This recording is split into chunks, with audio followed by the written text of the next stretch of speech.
Good morning, esteemed guests, distinguished scholars, fellow colleagues, and students. Welcome to the National Academy of Medicine, NAM, Distinguished Lecture cum International Health Policy Fellowship Seminar, an event that is co-hosted by the NAM and the Chinese University of Hong Kong. My name is Joey, Executive Officer of the Chinese University of the CHK Center for Bioethics. I have the pleasure of serving as the Master of Ceremonies. Today marks a significant milestone in our ongoing commitment to advancing global health policy and ethical medical practices. We are gathered here not just as individuals, but as a collective force dedicated to shaping a healthier and a more equitable future. Before we start today's enlightening sessions, I would like to invite our Center Co-Director, Professor Roger Chong, to give us the welcoming remarks. Professor Chong, please.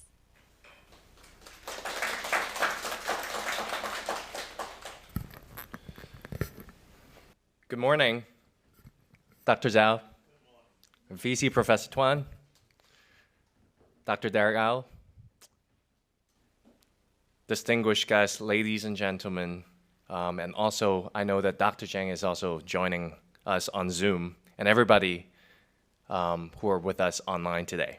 On behalf of the CUHK Center for Bioethics, Dr. Ann Lau, our co-director, and I are delighted to extend a warm welcome to all of you, especially, well, to Dr. Zhao, President of the NAM, National Academy of Medicine, and also Professor Rocky Tuan, our VC, President of CHK. Your presence here today adds immense value to our gathering. Today's event holds a special place in our hearts and minds. It marks the culmination of a significant journey embarked by Professor Vincent Chang, our second International Health Policy Fellow, and he has just completed his fellowship at the NAM. We'll start off with a seminar that is entitled Toward an AI Code of Conduct for Health and Healthcare, delivered by him. It will be followed in the afternoon, after the break, by Dr. Victor Zhao to deliver his much anticipated distinguished lecture, Science, Medicine, and Society, A Brave New World. So this journey by Professor Vincent Chang has not just been one of personal growth, learning for Professor Chang, but also has been a beacon of knowledge and innovation for the entire field of health and healthcare. In today's rapidly evolving world where AI is redefining the boundaries of healthcare, it is imperative to establish an ethical framework that guides our actions and decisions. And today's event's seminar and the distinguished lecture will delve deep into this realm. Now, this topic is timely and aligns perfectly with the ethos of the Center for Bioethics to foster ethical practices, policies in healthcare that are informed, inclusive, and forward-looking. The CUHK Center for Bioethics, since its inception in 2015, has been committed to bridging the gap between complex ethical dilemmas and practical healthcare solutions. Now, today's event is a reflection of that commitment. We're here to learn, to discuss, and to pave the way for a future where technology and ethics coalesce for the greater good for humanity. Before we proceed, it is our great privilege to invite Professor Rocky Tuan, our VC and President of CHK, to deliver his opening remarks to officially inaugurate our event today and set the stage for a day of insightful deliberations and forward-thinking dialogue. Professor Tuan, please.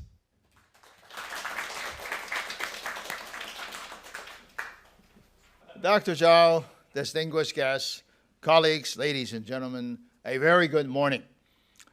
My very warm welcome to all of you to the Chinese University of Hong Kong. It is wonderful to see so many of our friends and colleagues in person as well as online. So, welcome. Now, I believe Roger just told you this is the second seminar that the CUHK and the U.S. National Academy of Medicine have co-hosted for the International Health Policy Fellowship. The first seminar was held in February of 2022 as an entirely virtual event. So we only saw each other from somewhere here up last time. Thankfully, the pandemic, keeping our fingers crossed, is over. And so it is indeed a huge pleasure to be able to welcome all of you to the beautiful campus of CUHK. And of particular note is the fact that this is the 60th anniversary of CUHK. 60, of course, in Chinese culture is, which is the least common multiple of 10 and 12. That's how I usually explain to people why 60 is so important, because you have, when you count years, you use 10 and 12, and then use A1, B2, and so forth. And so by the time you get to 60, you come back to the original number, which is a complete cycle and also a new beginning. So thanks for being here at our new beginning. Now, 60-year aside, I think we all know that the world is facing a number of unprecedented challenges today, especially during and after the global pandemic. Now, one of which is the explosive growth and widespread adoption of artificial intelligence, AI. In addition to transforming human lives, which is already happening, AI holds the promise of resolving some of the world's most pressing issues. The fact is that the global AI industry is estimated to grow at a remarkable rate of 33.6% annually from now till 2028. That's a 5-year projection. We cannot afford to lower our guard against what these technologies will potentially mean for the way we work, we live, we think, and maybe even what we believe. So regardless of your views on AI, one thing is clear. There is a need for a guiding framework across sectors to promote positive innovations for the betterment of all, while carefully mitigating risk and being thoughtful about the broad ethical and social implications. I'm reminded of the fact that the translation, Chinese translation for artificial intelligence, usually, mostly, is 人工智能, artificial intelligence, literally.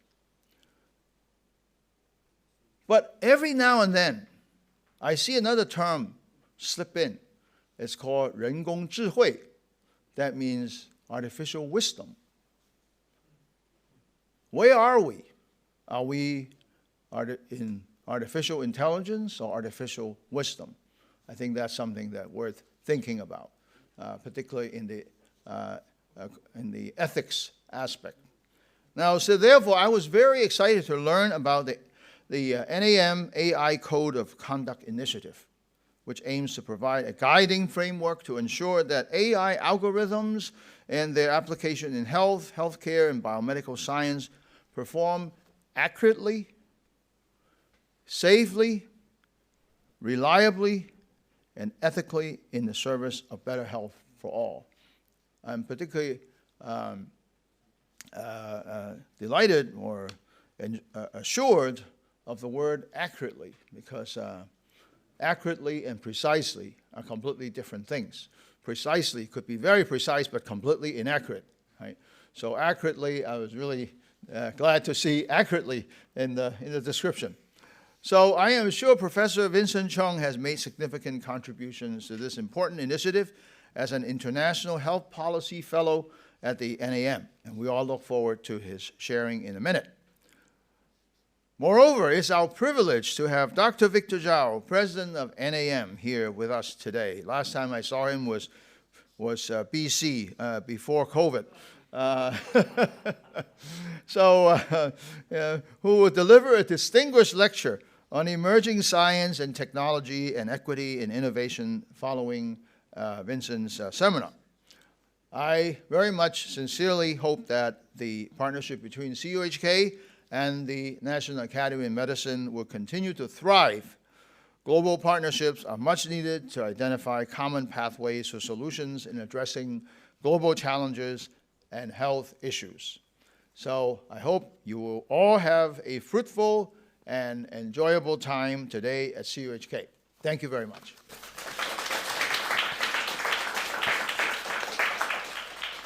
Thank you, Professor Tuan. May I now invite Professor Dr. Victor Zhao to give a welcoming remarks. Dr. Zhao, please.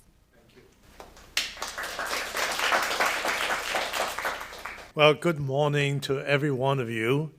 And it's a great honor to be here, and especially having President Rocky Tuan, a good friend, to be with us this morning and all of this throughout this event. So thank you very much. It means a lot. So on behalf of the National Academy of Medicine US and my team, Greg Margolis, Yumi Phillips, we're so glad to be here. And of course, to open the second NAM International Health Policy Fellowship Seminar. This is co-hosted, of course, by CUHK and the NAM, and we feel very privileged to be collaborating with all of you on this very important adventure. I want to also begin by thanking all of you, and of course, Derek Au, the former center director, and now the two co-directors, really for creating this opportunity for us to work so close with you. And I hope my good friend of 50 years, Edgar Chen's on Zoom. Edgar and I have known each other for actually more than 50 years in high school, but we became good friends in 1972, over 50 years ago, as long as I've been married to my wife, same year. And of course, he's been so wonderful as a colleague, a friend, and of course, supporting this fellowship. It's greatly appreciated. So Edgar, if you're somewhere in the cyberspace, hello. Also, of course, Derek. Derek, thank you so much for really a pioneer in helping us to get this started. And the work that you've done is, of course, so important. For those who are not familiar with National Academy of Medicine, I'll just say just a brief word. Our parent organization is the National Academy of Sciences, which was founded in 1863 by Abraham Lincoln and Congress to create an independent body. I used the word independent, from the government, of experts to advise then, during Civil War, the issues of science and related matters.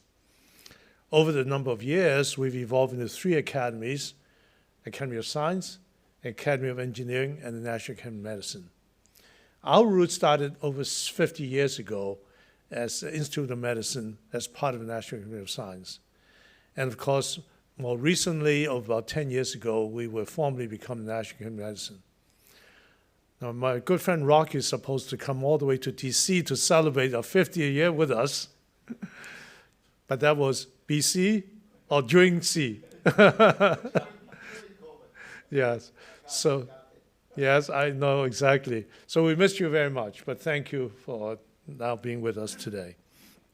So I think it's important to recognize our academy is really an academy of really distinguished members, as well as many, many experts who we convene, members and non-members, to address many of the issues that we face, challenges in health, healthcare, policy, etc. Although our roots were in the United States in terms of advising Congress and, of course, the U.S. administration, our work is now much broader than that. You know, it's global work, international work. Witness the fact that I just came from COP28, and it was a health day yesterday. I represented our academy, and we spoke a lot of work that we're doing. Now, for this fellowship, it's a natural extension of NAM's work because of our interest in first creating a pipeline of health policy scholars who are trained in both science and policy to bridge the two. That's sorely needed. And secondly, of course, of our interest in extending our work to, in fact, collaborate with everyone globally. In this context, I believe the first ever International Fellowship of NAM was established with you. Now we've expanded the program to several other places, but we're really proud the fact that 2017 we started this with, in fact, your vision and the generosity of Edgar. Now, our idea is to enable people like Roger, like Kim, like Vince, to really have the experience working along with us in terms of what we do, but more importantly, to train these experts or leading individuals to be versed in science and policy, in this case, bioethics. Clearly what they can do so much, not only in terms of the United States, but because their home countries, here in this case, Hong Kong, the special region, but also globally as well. And I think what I've observed is the opportunity to develop bonds, relationship, and of course, a much common platform for us to work with in terms of facing the global challenges. So in this regard, I would say thank you very much. We've learned as much from the fellows as you have learned from us. And of course, Rocky, always, I enjoyed so much time we spent together and being in Chinese U. So with that, let me just simply say that two of our fellows are here, Kim Chow, and then of course, Vincent. I'm going to introduce Vincent Chung briefly. He's a second NAM International Fellow, and of course, we have really enjoyed him, having him work with us. He's contributed significantly to our AI project, as you have said. When you go into a project like this, you convene the best experts. You need to first do a deep analysis of the field to be sure understand what's already being said, who's doing what, and Vincent's done a lot of that work, laying the background for the work that you're going to hear about in AI Code of Conduct. As Rocky said, this is so important now, particularly in health and medicine, because I think everybody's speculating that this will transform medicine. I believe that totally. But everybody also has pointed out there are many issues that you need to be sure that you use it properly. And I think the Code of Conduct is going to be so important. So Vincent, thank you very much. Let me say you're Associate Professor at the Jockey Club School of Public Health and in Primary Care within the CHK Faculty of Medicine. And thank you for spending time with us. And may I turn over the podium over to you. Dr. Chow, VC Professor Tun, Dr. Edgar Zhang, professors, colleagues, ladies and gentlemen, good morning. I'm Vincent Chung, International Health Policy Fellow of the US NAM. So welcome to this seminar titled Towards an Artificial Intelligence Code of Conduct for Health and Healthcare. It is an honor to stand before you today to present my work as an international fellow. I'm privileged to be part of the NAM's team in creating a blueprint for artificial intelligence code of conduct for health. I would like to express my deepest gratitude to Dr. Zhang, who actually support this fellowship, and of course the NAM and the Chinese University of Hong Kong for supporting and organizing this fellowship and today's seminar. So artificial intelligence, AI, as an emergent technology, presents unprecedented opportunities and challenges for the health of the people. In the past year, there has been a rapid proliferation of advanced predictive and generative AI models across society, including the rapid adoption of large language models, LLM, like ChatGPT, made publicly available this year. So I asked a large language model to find 3 most cited codes on healthcare AI, and it replied that AI is actually revolutionizing healthcare in multiple fronts. So in recent years, clinical decision supported algorithms, predictive modeling, big data analytics, and machine learning enabled meaningful use of data for informing healthcare advancement. So the growing use of AI in healthcare represents a paradigm shift in clinical research and practice.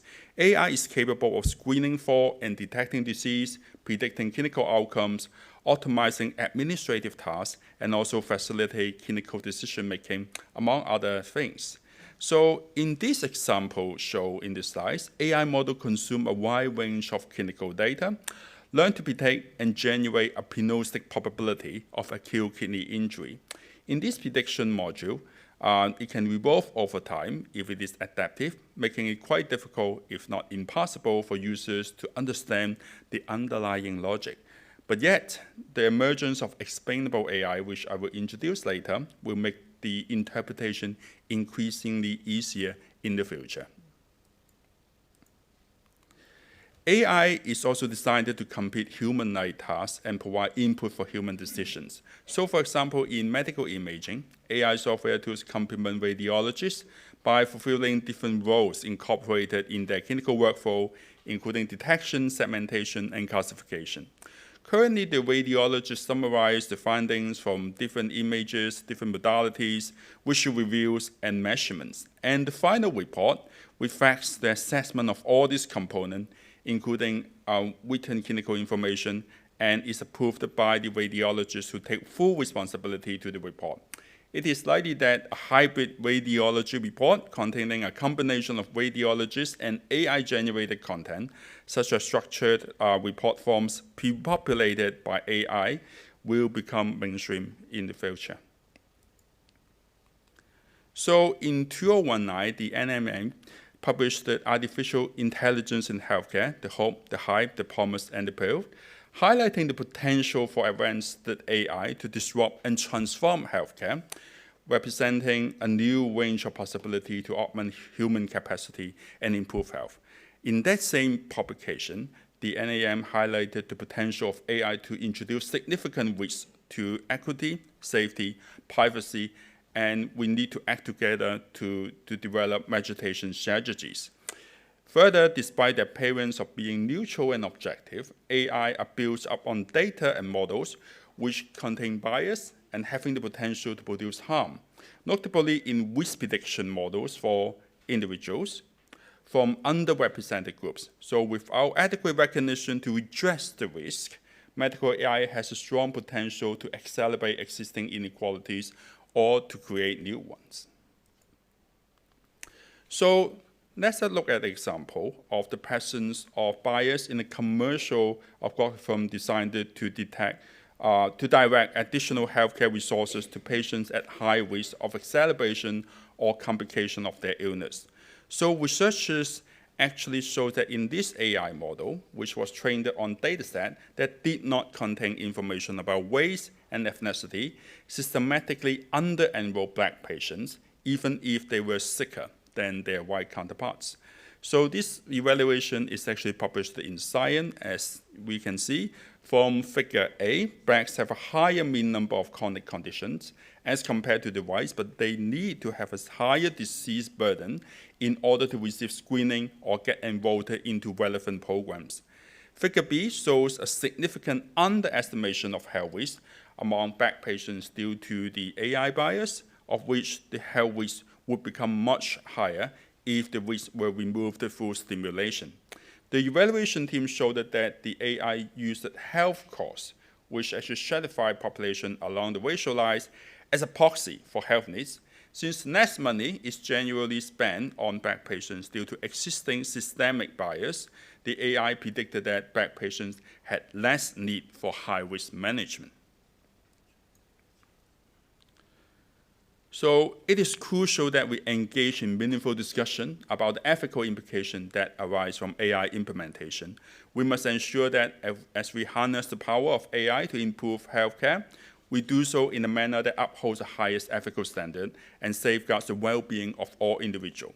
Just as the AI model that's learning in exponential ways, it is imperative that the health and AI community and also the developers will collectively and rapidly learn, adapt, rely on the necessary guardrails for the safe, effective, ethical, equitable, and trustworthy use of this powerful technology to promote the promise and avoid the peril of the use of AI in healthcare.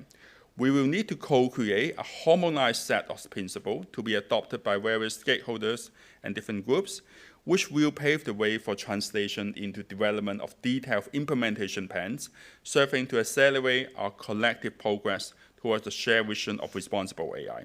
This moment represents a unique opportunity for us to act collectively and with an intention to design the future of healthcare AI. So to mitigate the risks associated with AI, numerous public and private entities have issued frameworks intended to guide responsible use. A continuously growing number of frameworks in ethical AI have been published by an assortment of intergovernmental agencies, private enterprise, and of course, academic communities. So for example, in this review published in 2020, the authors identified more than 80 papers on this topic. The granularity of many of these frameworks could make adoption and adaptation in different settings very difficult. Though many of these frameworks articulate very similar themes, they lack a unified principle convergence, as well as a critically needed alignment for governance cooperation. So establishing a very critical and small set of agreed upon simple rules that are universal, individual actors will have the needed guidance to make decisions in a changing environment and in real time. Building up on earlier efforts to promote trustworthy AI in healthcare, there's a need to co-create and build consensus around a set of simple rules.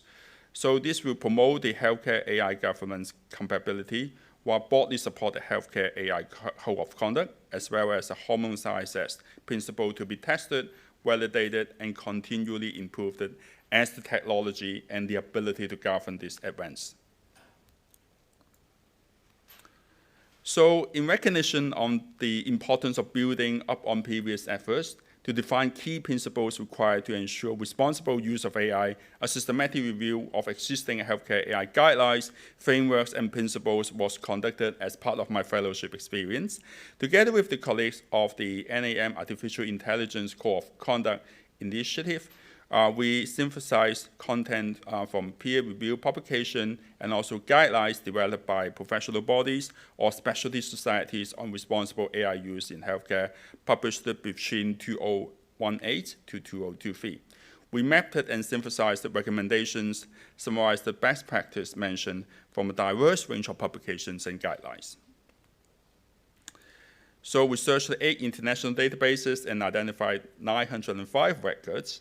After screening all these records published between these periods, 38 publications were considered eligible, including 11 medical society guidelines and 27 general articles on the topic. So due to time constraint, I will present a few selected core principles synthesized from the literature as they address some of the most pressing issues. First of all, we focus on equity, of which we will need to ensure fair and unbiased access to the benefits and risk mitigation measures associated to AI. Second, we have inclusive collaboration and transparency. We will need to engage impacted stakeholders in all phases of the AI lifecycle and governance, and to provide stakeholders with open and understandable information regarding AI development and its associated outcomes. So third, human centricity, prioritize the needs and preferences of humans throughout the AI lifecycle, and to ensure ethical well-being, we will need to advance long-term societal welfare through ongoing alignment of the ethical principles. Lastly, accountability demands us to accept responsibility for decision and action made in the development and use of AI, and also ensure long-term safety. Monitoring for and preventing harms from AI after implementation is essential. So now let's look at how these core principles can guide us to find solutions in resolving these critical issues. The example of AI setting a biased risk threshold for Black patients to receive health service is a classic example of allographic bias. Without careful intervention, such bias in AI system will disadvantage already underrepresented group and marginalized group, systematically worsening existing inequality in the health system. Adhering to the equity principle, we will need to ensure equitable distribution of healthcare AI's benefit to all. But how should we implement this principle to prevent allographic bias? So patterns of health inequalities permeate AI system when bias and discrimination become entrenched in the conception, design, and the use of these systems. As shown in the purple box, real-world discriminatory structures can introduce bias in the dataset used to train the AI system. So, for instance, data from underserved communities are excluded owing to their lack of access to healthcare, When undersampling of the vulnerable populations, the AI models generated by this unrepresentative dataset will reproduce the inequalities as shown in the yellow box. And then the lack of representativeness and patterns of discrimination are not the only source of bias in the AI system. Bias of AI developers and users might also influence the choice made in the design and the deployment of the AI, leading to the integration of discrimination into both innovation process and also the final product. Once an AI innovation project is underway, choices must be made about how to define target variables and their quantifiable proxies. At this stage of problem formulation, any latent bias of the designers, developers, researchers may allow structural health inequalities and injustice to be introduced in the model, as shown in the blue box. This bias is the root cause of the higher risk threshold for the Black patient to receive health services in my previous example. Label choice made by the producer of that biased risk prediction model discriminated against the Black population, whose severity of chronic disease was systematically mismeasured because healthcare cost was used as a proxy for ill health. And lastly,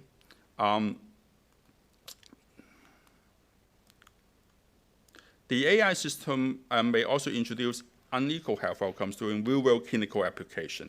So, for instance, clinicians who over-rely on AI decision support may take their recommendation at face value, even when these models may be problematic. On the other hand, clinicians can distrust the AI decision support system, and they may discount the AI recommendation even if they offer corrections to discriminations.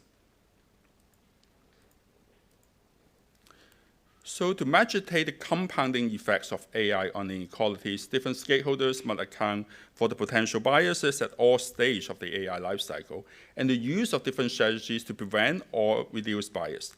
There are two major approaches to address these biases: data science approach and the social-legal approach. So for the first approach, the preventative mechanism included data governance, validation tests, and the use of synthetic data sets, alongside the repairing of existing programming errors. For this social-legal approach that requires consumers and patient engagement, representation of marginalized groups, incorporation of equity consideration into sampling methods, and of course, legal recourse. If it is remained impossible to remove bias in the AI model, some experts recommend that open disclosure of limitations. So to realize data science and social-legal approaches for reducing bias, inclusive collaboration of a wide range of stakeholders, including but not limited to healthcare professionals, manufacturers, vendors, policymakers, regulators, AI researchers, and consumers are essential. And this interdisciplinary approach could capture both socio-legal and technical dimension of the problem, as well as a multi-level mechanism to prevent or reduce the impact of bias. So from this example, it is clear that the principle of inclusive collaboration and transparency are essential for realizing responsible use of AI in healthcare. Engaging stakeholders in all phases of AI lifecycle and governance and providing open and understandable information on AI development and its associated outcome are essential not only in removing or reducing allographic bias, but also in safeguarding proper use of AI by promoting explainability. So we all know that healthcare AI technology is not infallible. As we can see, this AI platform on the screen, it performs quite well is in distinguishing Wolf and Husky. At 2 instances, it makes a mistake. So what do you think is the reason behind?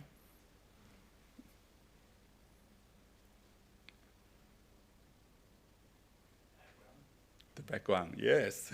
So Professor King is the expert in this field, so of course he will know the reason. So a husky is get confused with a wolf because the pixel characterizing wolves are those of the slowly background.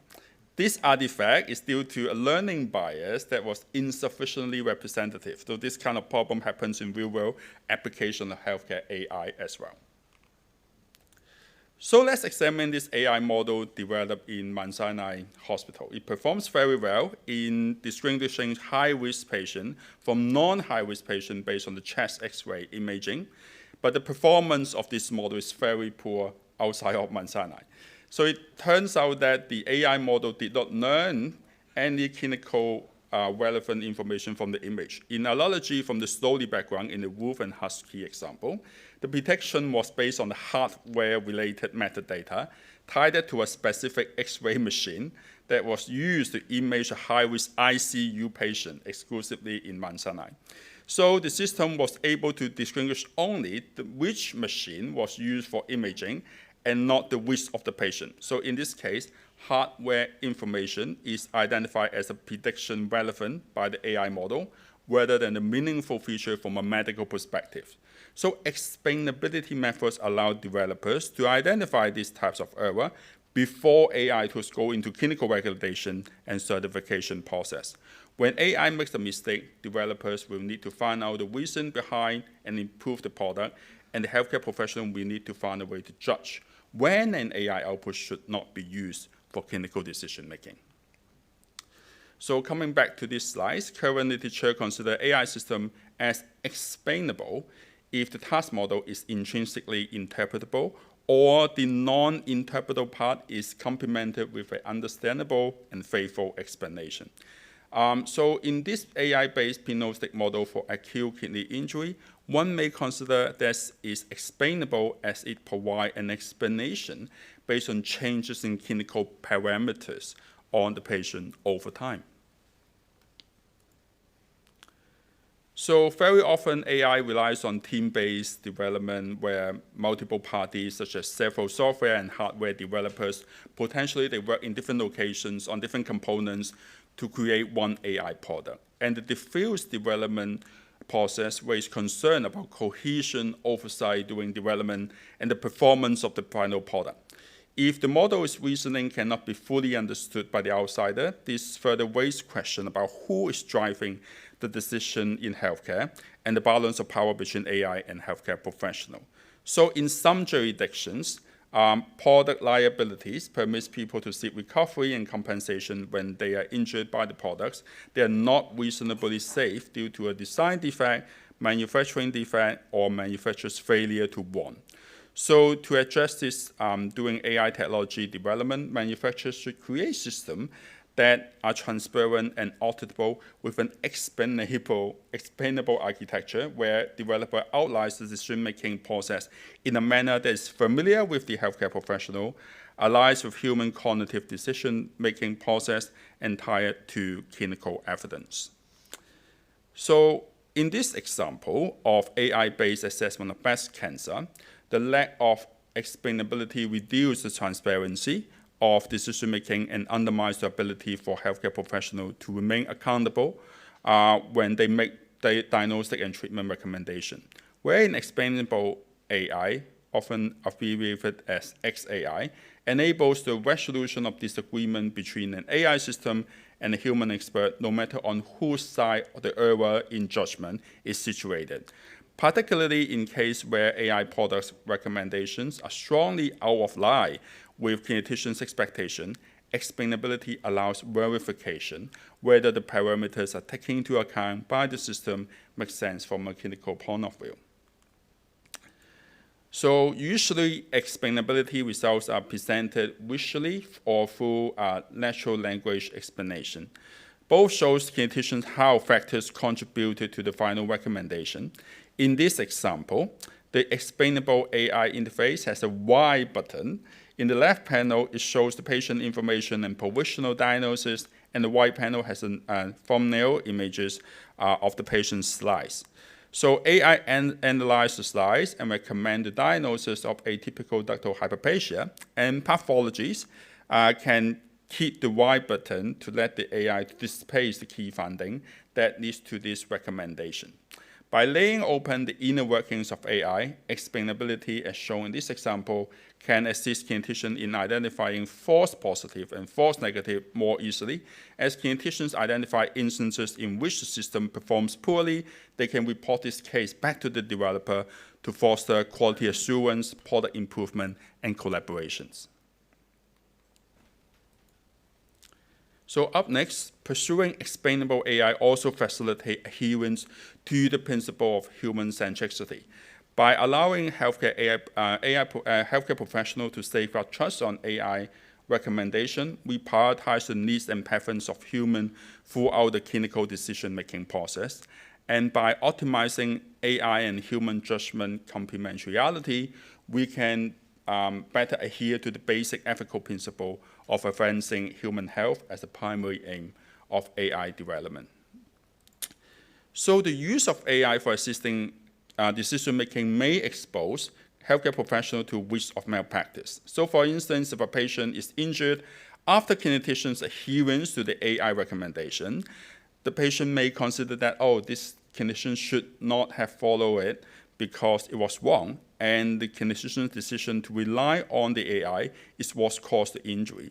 And on the other hand, if the clinician disregarded the AI recommendation and the patient were injured subsequently, the patient may consider AI recommendation constitute the standard of care if it is already widely in use, and the clinician's deviation from that standard was the cause of her injury. In view of such a risk, the tradition of obtaining informed consent before the use of AI is deemed necessary from the perspective of both clinicians and the patients. So from the perspective of the reasonable physician standard, physicians have the duty to disclose information that a reasonable physician under the same or similar circumstances would disclose. So in this context, transparency equates to the physicians explaining in direct and simple terms for the basis of the decision. And from a perspective of this reasonable patient standard, we examine whether a reasonable patient would attach significance to the risk and want the physician to disclose that specific risk. So in particular, if AI supplement a doctor's independent judgment with an unexplainable algorithm, this may in fact be material to the patient and triggers a duty for disclosure. So consider the circumstance where AI is used after informed consent and the patient asks for explanation after an injury associated with the procedure. Explanation won't be available if a black box AI tool was used, jeopardizing informed consent. On the contrary, if an explainable AI was used, at least an explanation can be offered. Both explainability and informed consent are essential for promoting ethical well-being in AI use, and this has received a broad base of support from patients and also from healthcare professionals. So in a population-based survey of the public conducted in the Netherlands, about 78% agree that the necessity of a radiologist check when AI is used for breast cancer screening. Only about 30% accept that AI can be used as the first screener, selecting images for radiologists to conduct a second assessment. Clearly, findings from this survey does not support a full independent use of AI system without involving a radiologist. And indeed, the American Medical Association also states that AI should enhance and scale human expertise rather than attempt to replace or replicate physician. The combination of AI plus human expertise could be the optimal approach in achieving diagnostic accuracy while maintaining a safety net in clinical imaging. So currently, radiology training requires the trainee to read and evaluate thousands of medical images in order to gain experience and evolve into a fully trained radiologist. Supervision is given directly to the trainee with how to approach the image, what to look for, what sort of abnormalities may be there, and how it should be explained, and also their significance in the context of the patient's care. So when AI is implemented, one should be aware that how this will affect training. If it is used as a second reader, it will aid the diagnosis immediately, but the trainee may not understand why.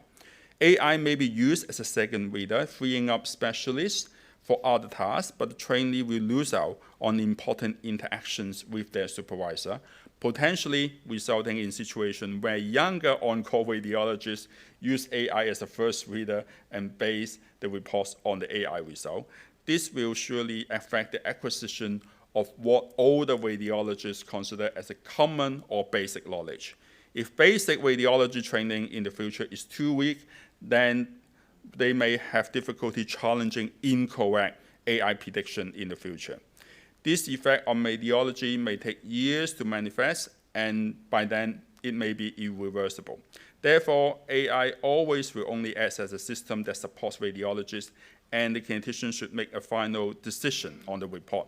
In the future, the training for radiologists should be balanced on both traditional radiology and also the value on use of AI. So it is clear that the ethical and legal implications of introducing AI technology in healthcare is significant, and the balance between innovation and regulation needs careful consideration. AI-based decision support needs guidelines to avoid infringement to patients' rights and autonomy. And also, aside from informed consent and explainability, we will need to actively prevent harms from AI post-implementation. We will need to be held accountable for responsibilities related to decision and actions in the development and use of AI, and this requires us to create platforms for health technology assessment and also algorithm vigilance. So many AI evaluations focus on testing diagnostic accuracy only, at least in radiology. Testing accuracy may differ from clinical performance testing, especially if the model is tested only on a small subgroup, use a small sample size, or if the prediction model do not account for missing data. A good diagnostic accuracy reported in a publication may diverge from its performance in the real-world setting, and that limits generalizability to widespread clinical use, as poor diagnostic performance can directly lead to harm. So for example, if an AI model overestimates the risk to cardiovascular risk, it can affect subsequent clinical decisions by promoting unnecessary surgery or treatment, exposing patients to the harm of overdiagnosis and overtreatment. Compared to a single error made by a single physician, error in AI can potentially impact thousands of patients, resulting in mass injuries. The intended benefits of AI models beyond diagnostic accuracy and the potential for unintended consequences must be formally assessed. So in an assessment of 100 commercially available radiology AI products and their scientific evidence conducted in 2020, only 36 products are found to have support from peer-reviewed publication. And amongst those 36, only 18 presented evidence of efficacy in improving patient-centered outcomes beyond diagnostic accuracy, as shown in those rated at level 3 or higher in the bar chart. So preferably, evaluation should show AI's contribution in improving societal or patient outcomes. Without evidence of the proven added value of AI in clinical practice, justification of obtaining extra funding for AI implementation may be problematic in certain health systems, as the higher costs involved are difficult to defend. In healthcare technology assessment process of radiology AI products, the predefined clinically relevant matrix which needs to be included in the approval for such models should be defined by clinicians, developers, and also researchers who have the knowledge of patient pathway, and the significance of each step should be considered in order to safeguard patient care quality. Even when an AI model passed the healthcare technology assessment and is being used in clinical workflows, institutions should be aware that deterioration of performance may occur over time. Current literature describes a variety of errors in AI. For instance, errors can arise from software upgrades, changes to underlying data fields or codes, changes in terminology, upgrading of the clinical information system, or database corruption. Unfortunately, many institutes do not have the capacity to actively monitor the performance of the AI model implemented. In a survey of 29 chief medical information officers on the topic of AI errors in their healthcare constitutions, only 2 reported no AI malfunctions. 38% of the CMIO reported finding AI errors 4 times or more per year, and users reported the error 83% of the time. And as AI become more complex, there are more potential areas for failures. And notably, 62% of the CMIO were not very or not at all confident that existing process or mechanism in their organization are sufficient to prevent or detect errors before they reach the end users. So as this survey was published in 2016, situation may have improved now. So algorithm vigilance refers to the ongoing oversight and monitoring of AI systems to ensure their responsible and safe use. Healthcare organizations can collaborate with AI system provider to create a routine for picking up deterioration of the system after implementation. So for example, consider a model for pneumothorax detection being used with 4 different radiographic units to triage the patient with potential pneumothorax. Real-time monitoring may show decreasing overall performance of the model, but however, by collecting machine-specific data, the failure may be shown to be limited to one specific piece of equipment only, and there's no global failure of the model. This kind of surveillance allows root cause identification of poor performance and guiding remedial actions. So the practice of quality assurance should also be dynamic throughout the life cycle of AI, as we will need to manage changes in performance originating from external context drift and internal model drift. So external context drift happens when patterns of clinical practice change over time. For example, there are changes in patient case mix, removal of certain treatment from clinical guidelines. These can cause AI to make recommendations that no longer align with the most recent best practice. Internal model drift can happen when there are updates of the models with new data set, new cutoff values, new parameters for making recommendation, or in the case of adaptive AI, changes in the underpinning model. Adaptive AI and real-time updates will offer potential benefits of continuous improvement, but this simultaneously raises the risk of decreased performance due to biased input. So in order to implement the core principles we discussed today, leaders will need to start multi-stakeholder engagement across the life cycle of AI model development, deployment, post-implementation vigilance, and ongoing governance. It is essential that the right data is being used and properly stewarded. The model used is achieving its stated goal without introducing bias. The right problem is being solved for the right beneficiary. The tools are incorporated into the clinical pathway in a way that is effective and transparent. Both patients and healthcare professionals are well informed or educated, and the models are monitored after implementation with accountabilities being clear to all involved. So finally, I would like to share with you an AI-generated image with all the core principles I have introduced today. So after decades of progress towards a data-driven health system, AI represents a very important opportunity to achieve the vision on improving healthcare system outcome. This health technology also presents significant risks, and therefore we must be carefully proceed carefully. So based on a set of harmonized principles, the future AI Code of Conduct represents a core set of simple rules intended to guide responsible implementation of AI in complex healthcare setting. In the near future, engagement of all stakeholders in the co-creation and refinement of these principles are essential to ensure that future AI-enabled healthcare will advance the vision of health and well-being for all. Thank you very much.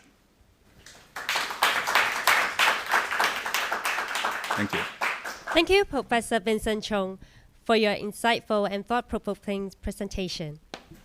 Now, we move to an equally exciting part of this seminar, the panel discussion session. I would like to invite Professor Vincent Chung to join the discussion session. Professor Vincent Chung, please come out and take a seat in the middle. And it is my pleasure to introduce Professor Roger Chung to moderate this engaging session. Professor Roger Chung, please come and take a seat, please. Joining them at the table, we have a panel of esteemed experts, each bringing a unique perspective to our discussion. Please welcome Ms. Laura Adams, who will be joining us online, Professor Erwin King, and Professor Qi Dou. Professor King and Professor Do, please be seated.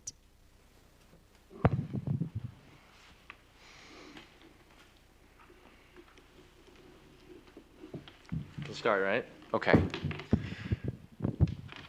Esteemed colleagues and distinguished guests, first I would like to express my admiration for Professor Vincent Chung's enlightening presentation.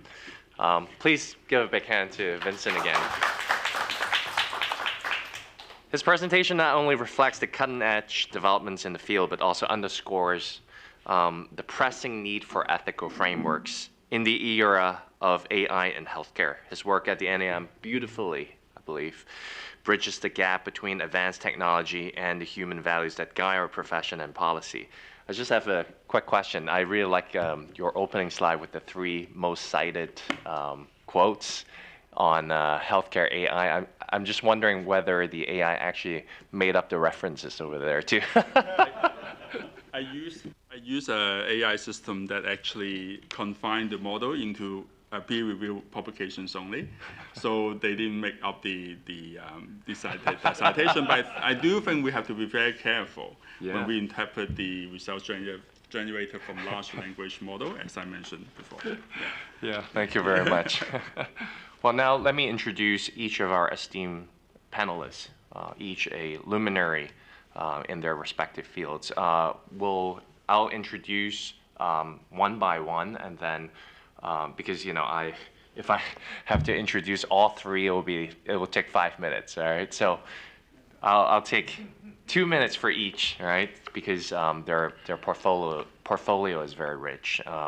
So first, we're very privileged to have with us Ms. Laura Adams, actually joining us today online. Ms. Adams is a well-recognized expert in the U.S. in digital health and science of improvement and human-centered care. As a senior advisor at the National Academy of Medicine, Ms. Adams plays a significant role in advancing healthcare transformation. She provides strategic advising for the science and technology portfolio of the Leadership Consortium and leads the NAM's Artificial Intelligence Code of Conduct, AICC, national initiative. Dr. Adams serves on the steering committee of the Coalition for Health AI, or CHAI, the Oversight Council for the Massachusetts Center for Health Information and Analysis, and also the boards of T2 Biosystems and TMA Precision Health. She's a strategic advisor for Inflamatics and Burlingame, CA-based biotech company specializing in transcriptomics and host immune response diagnostics. She was named one of the most powerful women in health IT by Health Data Management in 2018 and has been recognized by Becker's Hospital Review for her leadership in health IT. Her experience and insights are going to be very valuable to our discussion today. So without further ado, may we please have Laura to deliver her panel discussion. Thank you, Laura. Thank you so much, Professor Chung, and thank you to all my distinguished colleagues at the Chinese University of Hong Kong for what I consider to be an honor and an opportunity to participate in this important event. And a special greeting to you, Dr. Zhao. I'm pleased to congratulate Professor Vincent Chung on his excellent presentation and his excellent work at the National Academy of Medicine and express our gratitude for your seminal contributions to the NAM AI Code of Conduct Initiative. There have been many, and you were an absolute joy to work with. I'd like to speak briefly to the following 4 areas referenced in Professor Chung's presentation and add a 5th one. First, algorithmal vigilance, explainability, bias, inclusive collaboration, and then speak just briefly to the role of human connection in healing. Regarding algorithmal vigilance, the point Dr. Chung made about post-implementation vigilance to assure that AI models perform similarly in the clinical setting as in the research setting is a critical one. Given that we are in a situation where there is so much unknown about AI applications and how they will perform across a multitude of clinical settings, the transparent reporting of outcomes gathered by such vigilance will be essential in advancing toward a learning health system. And I'd love to see the national reporting of that in various jurisdictions and countries, where every patient's care informs those that come behind. The development of effective local governance, in addition to the national governance, actually governance at almost every level, will be critical. The hospital level is particularly of concern to me, to be sure that AI systems perform effectively and safely, because there's so much to be done to develop this skill set uniformly across all settings, as we saw by Dr. Chung's slides, that where the chief medical information officers were absolutely clear that they do not feel prepared to move into this era, at least not at this moment. AI vigilance also needs to extend beyond the single AI application in specific settings to overall AI use, especially as it relates to large language models. An article was published last month in the Journal of the American Medical Association by Sorech et al. Was titled Health Disinformation Use Case, Highlighting the Urgent Need for AI Vigilance. The article discussed the following observations. Using a single publicly available large language model, 102 distinct blog posts were generated that contained more than 17,000 words of disinformation related to vaccines and vaping. Each post was coercive and targeted at diverse societal groups, including young adults, young parents, pregnant people, older persons, and those with chronic health conditions. These posts included fake patient and clinician testimonials, and they obeyed prompting for the inclusion of scientific appearing references, as we just mentioned. This process was undertaken by healthcare professionals and researchers with absolutely no specialized knowledge in bypassing AI guardrails. They relied solely on public information that was available. Regarding explainability, some predictive AI applications and certainly large language models will present real challenges to explainability, as we're beginning to discover that there are circumstances in which we simply do not know how a particular AI model produces its outcome. A case in point was published by Abu Nasser et al. In May 2022 in the International Journal of Academic Health and Medical Research. The authors noted the capability of AI-enabled retinal fundus scans to be predictive of sex assigned at birth. No clue as to how it does it, but it does so with near perfect accuracy. So we may see more of these situations in which explainability begins to escape us as the models become more and more sophisticated. Let's turn to bias for a moment. The emphasis that Dr. Chung placed on the risk of bias is appropriate, and we should be also concerned about bias as it relates not just to particular algorithms, but as he noted, the equity divides among various care delivery settings. Geographically isolated, small rural areas under resource care delivery settings and like will very likely not have the sophistication or professional resources necessarily for appropriate AI governance, including effective initial selection, implementation, and post-implementation vigilance. I was struck by the survey of CMIOs, and I was wondering how many of these geographically isolated areas even have a CMIO that could respond to a survey. The concern is that patients in these settings may either receive lower quality care that arises from the lack of appropriate AI governance, or they may simply not have access to AI applications at all and their value due to the organization's reluctance to use them because of the inability to govern. At a recent international AI meeting held by Harvard that included attendees from China, the point was made that it will be critical to establish current performance as the unit of comparison of AI applications versus perfection. Attendees pointed out that if we are taking a global perspective, having AI tools such as large language models that do not perform perfectly may well be preferable to current situations in which there is little to no access to healthcare professionals at all. I'd like to speak to inclusive collaboration. I think there are two notable efforts underway in the US that are aimed at strengthening this platform for inclusive collaboration. As part of phase 2 of the NAM AI Code of Conduct project, we're going to be working with health systems, AI developers, researchers, and federal agencies to develop a grid that will, on one side, look at the principles of AI, and across the top, look at the life cycle stages of AI. And they're going to be describing the relationships and accountabilities of each stakeholder to each other stakeholder at each stage of the AI life cycle. This is to create the idea of not operating in silos, but rather building AI algorithms and monitoring them, creating an interstitium of communication, a connective tissue, if you will, where we avoid operating in silos without benefit of the perspectives of other key stakeholders. Once these relationships and accountabilities by those four groups have been identified, patients and equity and ethics experts will do cross-cutting reviews from their own vantage point through their own lens.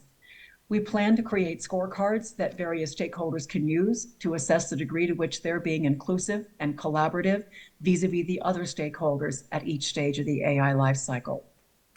In addition, the NAM is collaborating with the Coalition for Health AI, previously mentioned, CHAI, here in the US.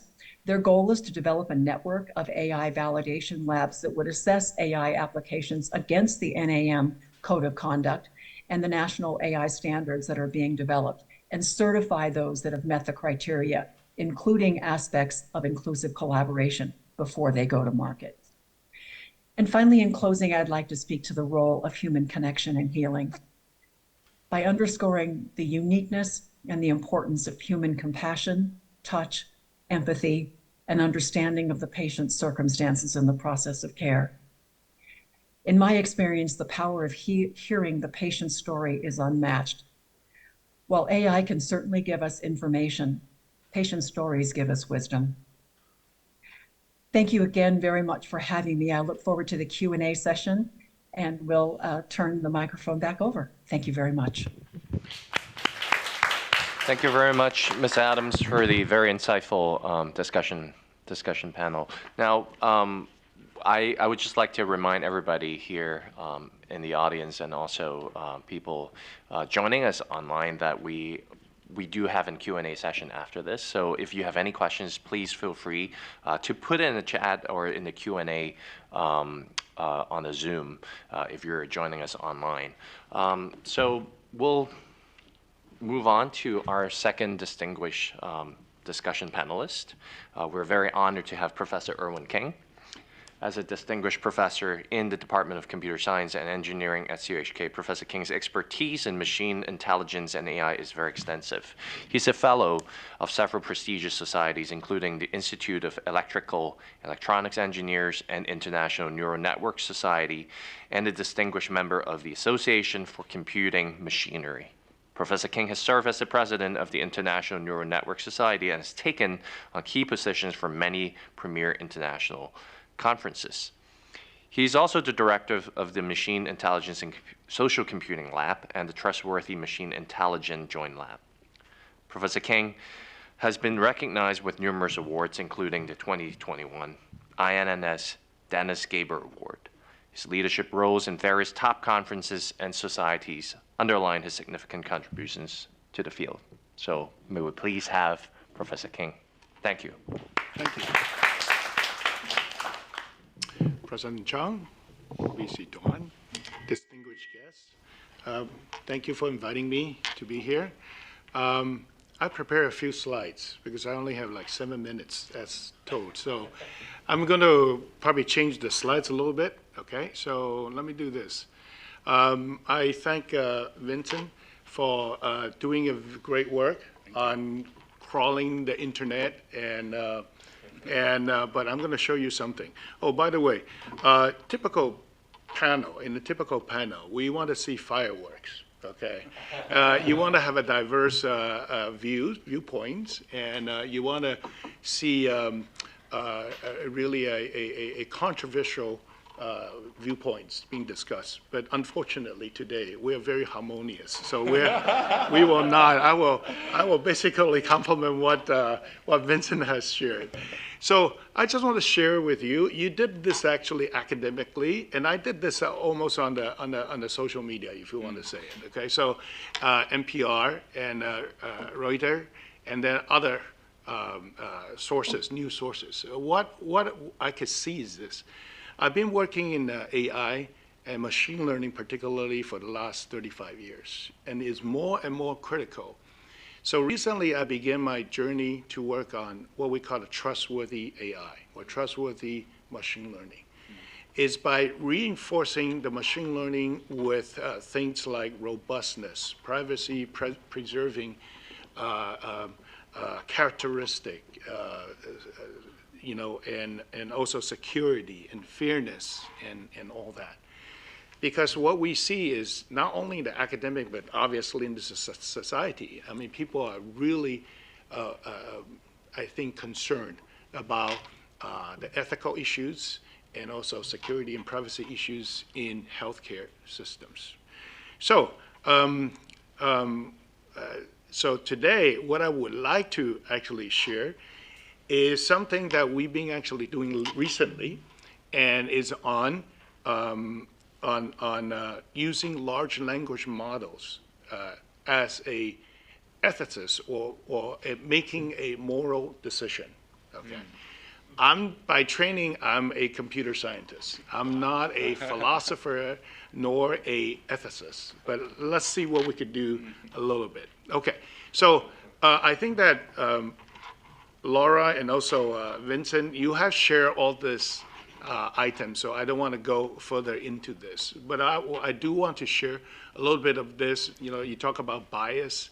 You talk about having sensitive data being protected. You talk about the fairness and being balanced and so on and so forth. So these are all very, very important issues. And I want to just also bring out one recent infographic that I seen, is that India and China, I think over 60% of the people actually trust their AI system, while United States and the Western, maybe about a third of people trust their system, okay, due to privacy and other issues. And what it goes to show is this, that you need to really make the system trustworthy, you know, for health professional and even for the general public to know the system is workable. So I think that is really neat that you guys talk all what we shared earlier. Okay, so what I want to say is I just want to focus a little bit more on the explainability on your point number 2. And I want to share a little bit about what, before we do this, I just want to share, this is a conclusion, sorry, I kind of didn't do the order right. This is a recent paper that we have actually sent out for review, Rethinking Machine Ethics. You know, can LLM perform moral reasoning through the lens of moral theories? And what we found out that prevalent in, is very prevalent that machine learning uses individualized data to make decisions. And that introduces bias. That's what you actually share. But in this particular work that we have done recently is that can we actually use moral theories from the top-down approach instead of a bottom-up approach to guide the LLM, the large language models, in order to do that. Now, in this work, we actually separate this into the normative ethics and descriptive ethics. And under the normal ethics, if you could, I know this is a little too small, but on the figure 1, you would ask some questions. And under the normal scenario, you know, the moral judgment, it could be a yes, it's okay. But you can see that there are 4 things, the B part, there are 4 things: virtual, justice, deontology, and utilitarian. My apologies, it's a little too small. But there are 4 theories, moral theories, that could govern, you know, the outcome given a situation. So what we're asking is this: is there really a universal ethical standard? It turned out that ethical is basically you're drawing the line at different cultures, different time, you know. Before you cannot wear, you cannot show skins. That's maybe ethically incorrect, maybe not kosher, but not necessarily ethically incorrect. But now, sure, it's not a problem, right? But anyway, to cut the story short, the work of this particular research is that we're able to actually use LLM to guide, okay, from different ethical theory. Oh, thank you. Yeah, ethical theory. You can see that scenario: expecting my roommate to pay or share of internet bill, even she wasn't around to use it. Is that okay or not okay? Okay. Then if you look at it, You know, the 4 different theories, the top-down approach versus the individual bottom-up approach, because everybody, you ask everybody can have a different point of view. But if you're guided by the top-down principle of these 4 ethical principles, you're able to arrive at a solution. And the conclusion of this paper, to cut it short, is that yes, we're able to use LLM. And by golly, LLM, it has been here for a long, long time, but it only actually came so popular approximately really a year ago. I remember it was in November in 2022 when, you know, GPT 3.5, by the way, you didn't know about 1.0, 2.0, 3.0, but 3.5 really worked, and 4.0 was fantastic, right? So that's why I want to just take it from Vincent's generative image into this generative, you know, LLM. To cut it short, it does work. From experimental data, we were able to use LLMs to actually, and these high-level principles to make some, make decisions. Now, to go back a little bit, I just want to very quickly share what this thought of prompting is, because LLM, you need prompting, right? So A, you can see that it's the input and output prompting. That's the typical way, right? But it turned out that a couple of years ago, there was work on chain of thoughts prompting. So you could ask LLM by chain of thoughts sequentially. If you ask the right questions, it will actually lead you to the correct conclusion. C, it turned out that you could have a multiple path and come out with like a committee machine. You ask 3 people exact same question and the same sequence. If the 2 people come out to say, hey, this is okay, then you might have a consistency, what we call a self-consistency with chain of thoughts. But nowadays, the last one is what we call the tree of thoughts. You know, if you could ask LLM different paths, different questions, and they're all somehow correlated, this will be able to actually reduce, errors and increase efficiency and accuracy by actually following this train of thoughts in LLM. This is no different from the typical engineering search that we did 30 years ago, where you have this, do a A-star search, breadth search, depth search, and beam search, and so on and so forth. But this is new, being applied to LLMs right now.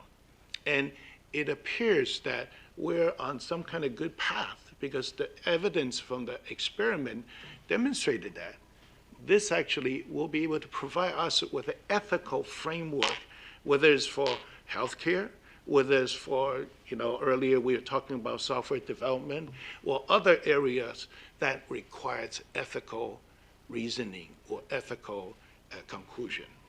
So with that, I just want to conclude, that goes to concluding thoughts. It still could be ethical to apply, it still be difficult to apply ethical principle in practice, because it is really about culture, it's about time. Different times we have different ethical principle, but like what Laura actually mentioned, what you also mentioned, we need to adapt. And adaptation would perhaps sometimes will introduce, errors, bias, but it could be also efficient as well.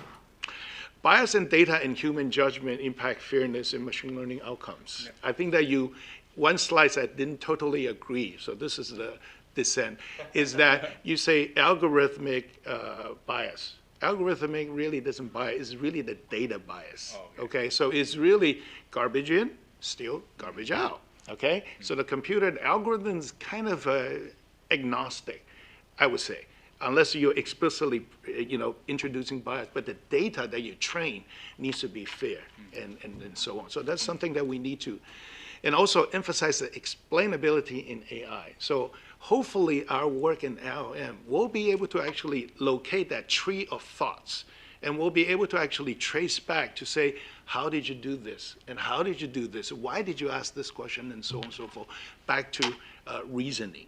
And inferencing is still a weak point in most LLM models these days.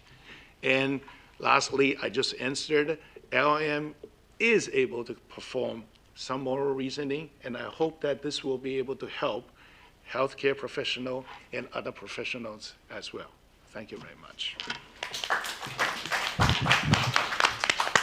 Thank you very much, Professor King. This is extremely interesting. I'm sure we'll have very fruitful discussions later on. Now, last but not least, we welcome Professor Qi Dou of the Department of Computer Science and Engineering at CUHK.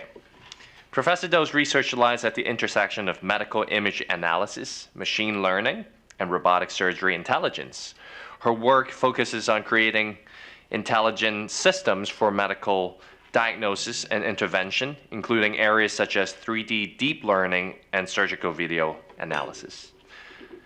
Professor Dou has published over 100 publications, and her recent focus on embodied intelligence in surgical robots and smart mixed reality for robotic surgical education is particularly relevant to our discussion today. So without further ado, may we please have Professor Qi Dou.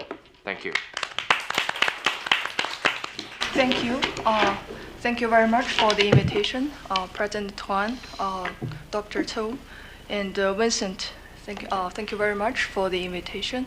And I'm pretty honored to be here today to join this distinguished seminar and share ideas and discussions with all the distinguished guests. So I'm also feel extremely honored to be here as a young practitioner in this field of AI for healthcare, in particular for the AI of conductive code for AI applications and deployment in healthcare. So most of the cases that I attend the engineering seminars for the discussion of the ethics and deployment, and this is the first time and the most distinguished seminar that I have ever attending in an interdisciplinary field involving not only the engineers, but more importantly for the medicine practitioners and for the bioethics experts. So due to lack of experience, I didn't prepare slides like Professor King did. And and I do have some of the experience from my own practice in the past years, and I work in this field hands-on, and I have some sharings and some of my observations. So for today in Vincent's talk, that there are many commercialized available products that has been deployed of AI for healthcare, and most of that are mainly AI application in the medical image diagnosis, like radiology and pathology. And this wave of AI for healthcare application are probably rooted in the year of 2012, which year that the convolutional neural network and developed by Professor Jeffrey Hinton and his team won the international benchmark challenge for the ImageNet. It overrun and outperformed the previous traditional machine learning algorithms for over 10% of accuracy. That was an amazing record. And starting from that time, people realized in the field of computer vision and image analysis, we have a new tool that has a huge potential to improve the performance significantly. And since that time, people start to consider how this particular technique, in particular for the computer vision, can be applied to different fields beyond to the image recognition or face recognition. And in healthcare field, at that time, data is very important for this data-driven algorithm. And among all the kind of the application field and scenarios of healthcare, and imaging is one of the most ready field for people to apply, because the data format and storage, especially in the radiology, that we have very good format of DICOM, and we have the PAC system for data storage over the past years, and all the hospitals and in different countries, and they all use similar systems and similar storage for data. And that can furnish the source of the data engine for people to develop the AI applications. So that's the emergence kind of so many people, and their first try is to apply AI in this field. And over almost the past 10 years, and this kind of technique has been applied in different body parts, including the brain images and head and neck cancers, brain cancers, and also for the chest areas and the mammography screening, as Vincent just mentioned. and also for the cardiac image analysis, and some are related to the different diseases, including the early cancer screening, which is the most readily usable commercialized products now, and also some are being applied for the interventional purposes of surgery and robotic surgery that I'm currently looking into it as well.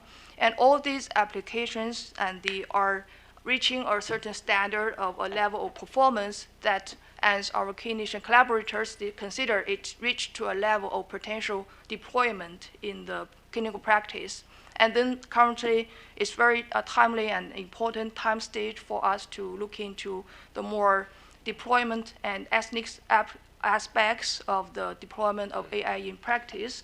And it is based on the certain level of performance in a certain large-scale data validation. And when people promote to push this kind of systems into practice and some new problems arose that people haven't been expected before, and based on the evidence of the practice, as Vincent has done very comprehensive survey of all the literatures, and we have a consensus of different aspects that we need to look into, such as the fairness, explainability, equality, and accountability, and also so-called the robustness and traceability and the terminologies in our field of engineering. And currently, I'm very happy to see the initiatives and the international efforts to draw and call for the guidelines of practitioners in all the relevant fields like engineering clinicians and even government officers and our practitioners to follow that consensus to do actual work. And currently, from my own observation and also from just in the very beginning that I shared, we are currently developing kind of separately. And like in the engineering that there are some tools from algorithm tools to solve the fairness issues. We developed algorithms that can balance the different distributions of data. And also from the bioethics, we have the concepts and guidelines and professional scientific tools from bioethics to solve that. But for us engineers, we are not fully understand it yet, and we haven't yet to come together, to sit together to see how these different aspects of scientific tools can be merged together to solve this single problem that we are caring about jointly. So that is why that I hope that I'm very happy to join today's event, and I also think that it's very important to address this kind of conversation and seminars to young practitioners and even for some of the students who are actually hands-on doing this, and they need to be aware of what I'm currently doing and which is a distant goal that we need to achieve as a whole for the community. And also, I want to share some of the observations that I see from the international efforts and joint efforts for this point of work. And I'm involved in international development of federated learning, which has been led by a university in United States, University of Pennsylvania. And that is for the purpose of protecting the data privacy issue. And we developed kind of the real-world deployment of federated learning. And that can a very active call of the participants worldwide, and it eventually resulted in over 70 institutions worldwide to do the deployment. And it turns out this kind of joint efforts can improve the fairness and accuracy for the deployment and robustness for the use case, and that study was for the brain tumor segmentation. And some of the following up works are also being inspired by this kind of initiative, and I really hope and foresee there will have more and more this kind of joint efforts internationally as we are doing today for the discussions and implementations. So I think that's all from my point, and thank you very much. Please join me for a big hand, a round of applause for all three distinguished discussion panelists today. And thank you for your attentive participation in our engaging panel discussion. We now move on to an equally important segment, and I'm pretty sure it's going to be more stimulating. of our seminar today, which is the Q&A session. This is your opportunity to delve deeper into the topics that we've discussed and to seek answers to your questions. Now, for those of you who are actually joining online, I invite you to all submit your questions via the Q&A box on Zoom.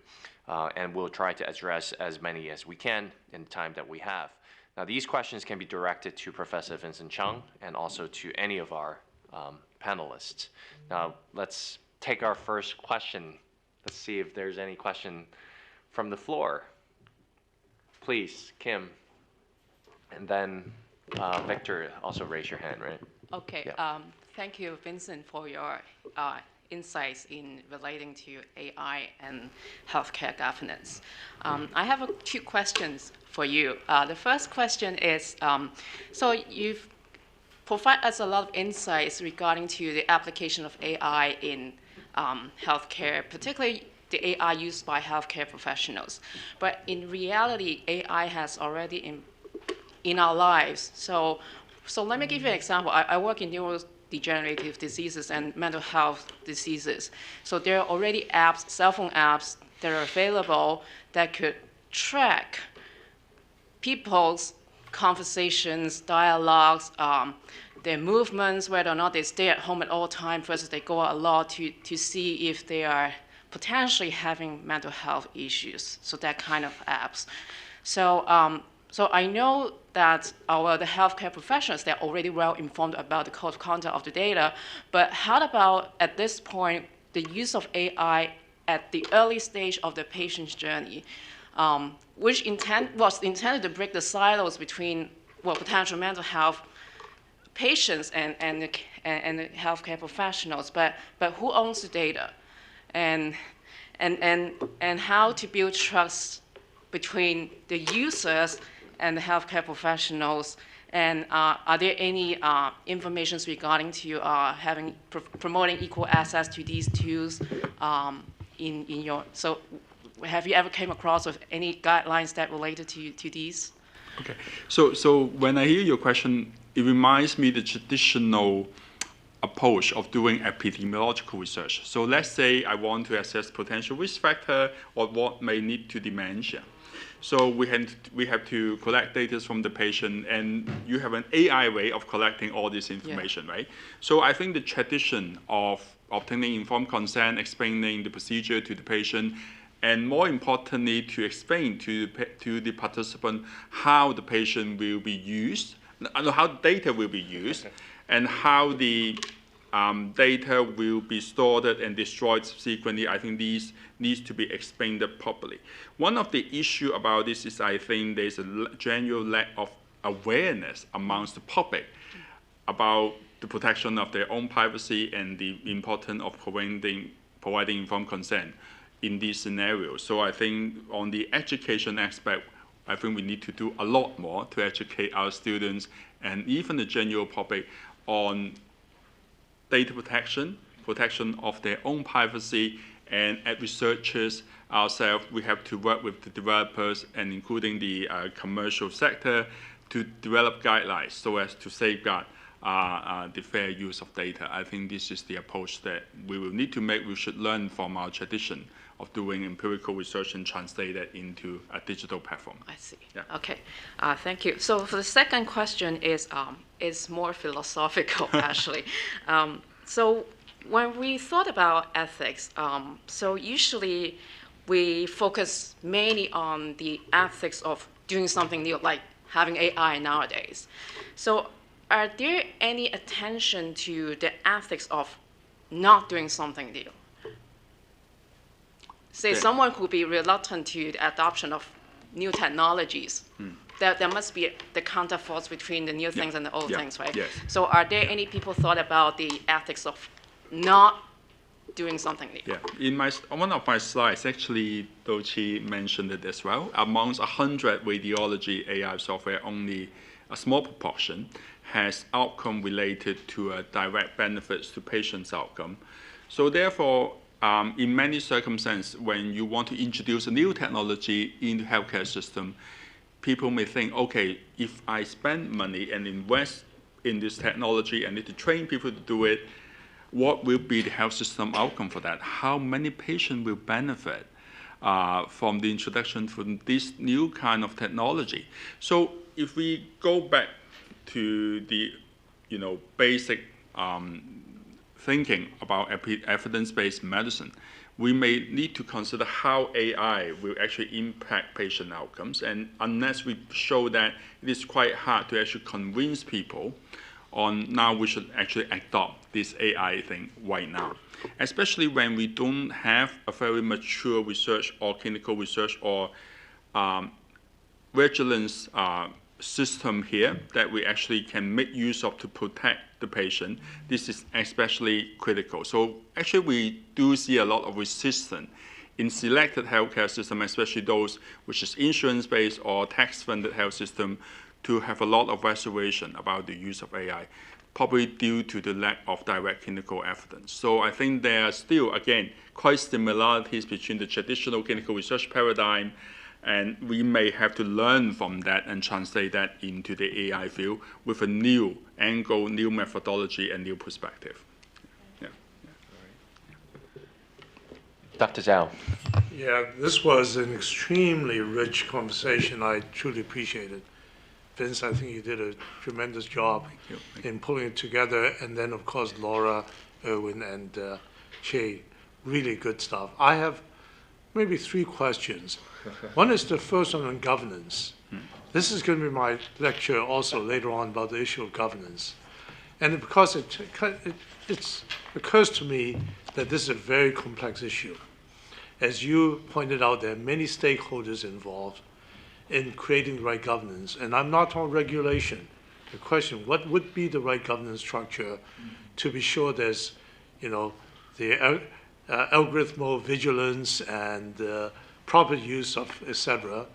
And of course, the governance does not only come in the CMIOs.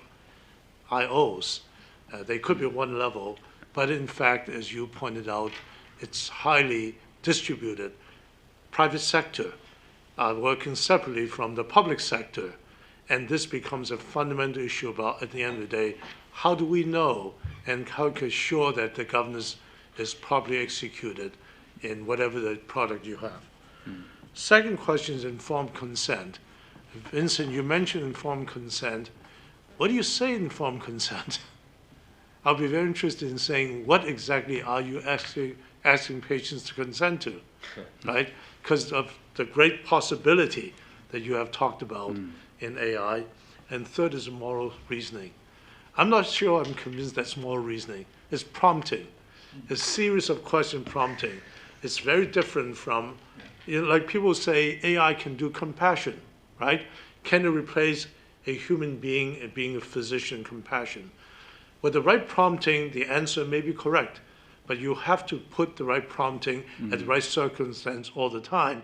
And how would you be able to do that? So my feeling is that, as you said, culture, religion, there are huge differences in terms of these decisions. So these are my 3 questions. Okay, so for the first question about governance, I think Laura has made a good point about we need to create that connective tissue so different parties can actually work together. This is a huge question because when we look at the governance of AI, it is actually changing the clinical pathway in which patient is going to receive care. So it is not like a drug where we prescribe it, we can actually look at it, and this is pretty much the end of the pathway. The introduction of AI will disrupt the clinical decision making and all the subsequent consequences. So we need to bring together all these different people in the same committee to talk about how we are going to monitor AI continually. And I think we will need to come up with a consensus on how we're going to do this because this is very different from what we are doing in traditional medical management. We have a clinical guideline, we have a drug, and then we will follow that. But then this is something which is almost living. This is changing all the time. The performance may change over time. This is not a constant chemical structure. So I think this will be a new area that we have to invest time on in terms of administration and management of this. So I'd like to hear from Laura on this question. Yes. She suggested before you go to market, there's a process. How do you develop this and how do you implement it? Oh, it is. Thank you. I think the best example of this work right now is being done at Duke University. It's being done with the Health AI Partnership. They have published a recent paper called Collaborative Governance. And I think they have done one of the best jobs at building a model of what pulling together the collective voices. They really ascribe to the idea that all of us are better than any one of us, and that it really will be this importance of knitting together the various voices and perspectives. Their paper comes from a partnership supported by the Gordon and Betty Moore Foundation, which also contributes to the our AI Code of Conduct project. And their model of collaborative governance flows all the way through to the involvement of patients and consumers, not just in the model development phases, not just in the implementation phases, but in reporting the outcomes of the use of algorithms in their own care. And they're beginning to build some mechanisms for databases and reporting back on this. So for me, that's the brightest spot in the US right now, where I'm seeing real collaborative governance being tested. Thank you. Can I answer something on the Moore reading? Please, Professor King, if you would like to weigh in. Yeah, so in response to President Zhao, on the moral reasoning, I think that I didn't share earlier, there is still issues with LLMs, right? Because it hallucinates, for example. So even when you do inferences, it might not be totally logical. But to err is human. So it is mimicking human behavior, right? I do also want to say something else, is that, aside from the algorithm, individual algorithm like LLM, we are also, investigating, not me particularly, but in the computer science community, we're also investigating using agent system, multi-agent system, to do this collaborative collaboration and also competition, so that you could actually arrive at an ethical, boundary. So this is what maybe Shannon's equilibrium is, somehow the ethical lines that we could decide on what makes it in and what does not make it in as an ethical standard, and then do other things. So that's it. That's what I want to say.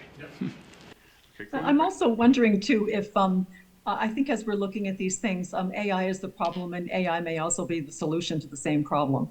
I'm wondering if over time we can build AI systems that monitor themselves. So my car dashboard tells me if my tire pressure is low. I won't know that otherwise. It monitors for that over time. It flashes up other warning signs. I'm beginning to think that AI will have the capability, well designed, of course, AI will have the capability of detecting bias and model drift and a variety of other things. I think it holds great promise. Going back to the question about informed consent, I think we do need to tell the patient the uncertainty with regards to the use of AI in terms of improving the outcomes, because a majority of the models are evaluated against good diagnostic accuracy, but that may not be translated to the final outcome. I think patients will have the rights to understand that although we use this AI model, which facilitate the diagnostic process, it doesn't mean that it will, or definitely it will impact the final patient outcome. I do think that we should inform, the patient on this aspect. So we have to be So absolutely Vincent, when clear. I go to surgery, Yeah. informed consent tells me what's the probability of risk and what kind of risk. How do you say that in AI when you can only travel very high level, but you can't really talk about probabilities even, right? Surgeon tells me you have 1% chance of dying from surgery because we can do this or that. How do you get informed consent in AI? Maybe I can chip in a bit on that. I think there's a difference between informed consent and duty to disclose. I think what you're talking about is really duty to disclose uncertainty. But if you really want to apply the medical sense of informed consent, I think there's huge hurdle that you have to consider on what exactly is adequate informed consent. But really, I wanted to ask another question, if I may, a very short one. And that is, I wonder if Kim's question was only partially answered when she asked whether late adoption of AI, that is not using AI, could itself be an ethical issue. And that's something been in my mind for some time, because in my previous life before CUHK, I was doing quality and safety and patient technology adoption in Hospital Authority in Hong Kong. And I think you're being a bit too kind to doctors when you say that the reason for late adoption is because it's not yet evidence-based or not enough evidence. Certainly, there's a question when American Medical Association says that AI should never replace doctors, but should only augment or help doctors. I think that is a position that is independent of the effectiveness. That is, even when, for instance, in radiology, what if one day AI is really much, much better than doctors, and you have solved the technical issues? Would it then be unethical for hospitals to replace radiologists with AI? I think it's not impossible to imagine that in certain areas that AI could eventually be really better than doctors and more reliable. Yeah. So I think there's still an issue that's still to be addressed. Yeah, I do think that that's why the principles needs to be adaptive as the technology changes so quickly. Also, the considerations that we have to take into account will change. So I think we will have to reconsider the proposition when we reach that day where actually AI becomes the standard of practice. And that will actually create better patient outcome. And if a doctor refuses to use it, then it may not be, he or she may not be adhering to the best standard of practice. And that is another angle we can look at it when we reach that day. Thank you. I was just reminded that I should be mindful of the time. We still have 5 minutes, but I know that our VC wants to ask a very important question. Okay. Here we go. Yeah, thanks. That was a very exciting session. I totally agree with Victor. This is a therapeutic session for me. The usual things that I do is very, very good. Thanks. So thanks again for everyone. So I'm sort of a geek, so I'm going to ask some more technical things. When I was young, I was a great follower of Lewis Thomas. He was Sloan Kettering director and basically a humanist in addition to a wonderful physician and medical director. So his most famous book, of course, The Lives of a Cell, and then followed by many other wonderful books. So I think, in my mind anyway, the one entity that has done the deepest learning is the cell. The cell has thought this through for forever, okay? And so, you know, I still remember, I guess around 2000, the traveling salesman computer enigma was solved by DNA hybridization, actually. So I think the molecules and the chemical reaction, biochemical reactions in a cell actually tells us a lot. Okay, so why am I mentioning this? I think Laura mentioned a lot of misinformation and so on and so forth. That's basically mistakes, right? And the cell has many, many mistakes, but it has wonderful repair mechanisms and corrective mechanisms. Now, sometimes it will actually take the mistake and just go away, and you have things that are designed to pick up the mistake and then kill the cell as a result. And they're apoptosis and all kinds of things that say, you know what, made too many mistakes, got to get out of here, gone. The cell's totally capable of this. And the way they do this, the cell does it, of course, is use sentinels. The sentinels are enzymes, basically, with extreme substrate specificity that's built into all the mechanisms. So I'm just thinking, while you guys are talking about I love the word algorithmal vigilance. It's I think the second longest word compared to supercalifragilisticexpialidocious. So anyway, so for DNA replication, for example, which is really important, there are many other things, but DNA replication, if you make a mistake, you can have chemical reversal, you can have excision repair, double-stranded break. There are all these things that are built in. So are these things, just curious, as a geek, science geek, are these things functional and also continuously being improved in AI technology? I don't know anything. I don't even know ChatGPT 1.0. Okay, so but I just want to know because that would take care, hopefully, against the distribution of fake news and all of these things, and perhaps keep DNA replication is wonderful because you got a template, right? You can call it whatever the standard of practice or whatever, and you keep comparing that, and there are sentinels checking on those, ATGC bonding and so on, and constantly monitoring. The moment it finds a mistake, all these things come in, and they make a decision. Should we go on or should we not go on? So I don't know how it works. Maybe Erwin, you know this probably the best about, or Chi. Are these things there in the AI that we have? Yeah, so maybe I just respond a little. 35 years ago when I was doing my PhD, I got into it because this is a 3-pound universe that we had. Okay, it's a 3 pounds only, and they use 15 watts versus nowadays OpenAI uses $1 million to run their computer every day to answer. I got into it because the mystery surrounding bio, brain, and all that.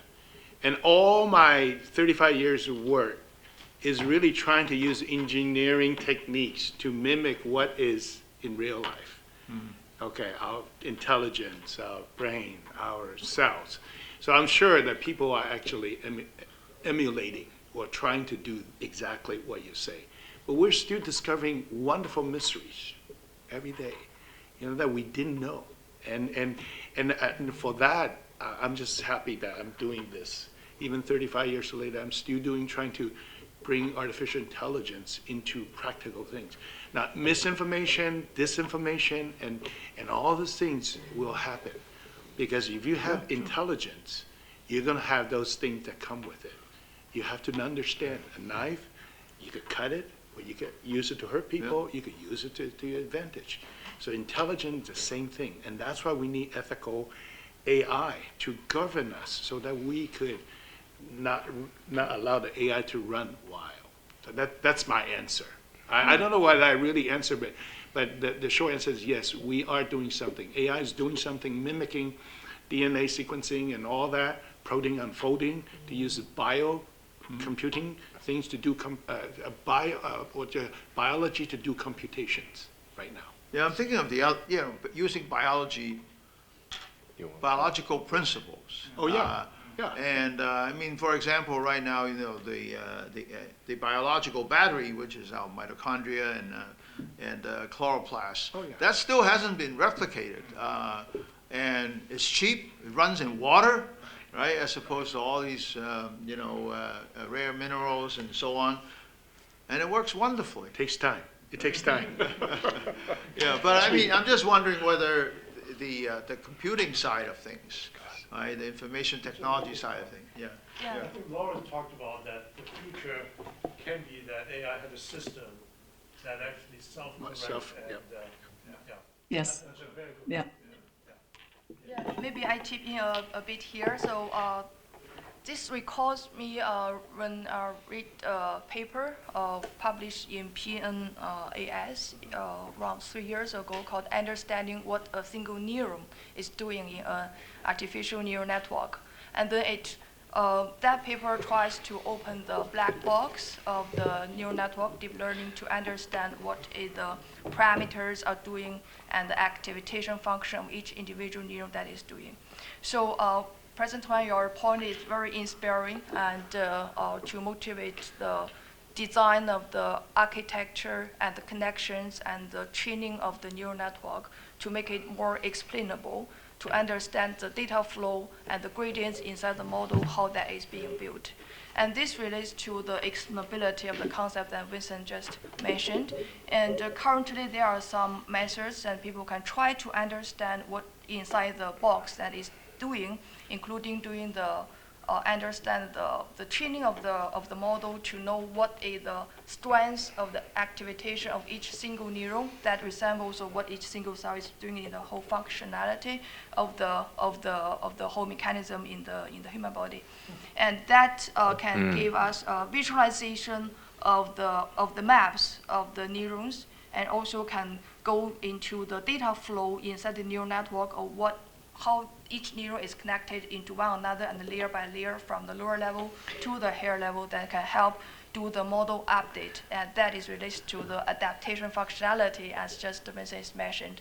That, for example, if we have a ChatGPT and it is developed for the daily conversation, and then how to adapt it to the medical use for the diagnosis purpose, and can use this kind of the adaptation to figure out a small proportion of the neurons to update itself, and it's kind of resemble or mimicking the update of the part of cells.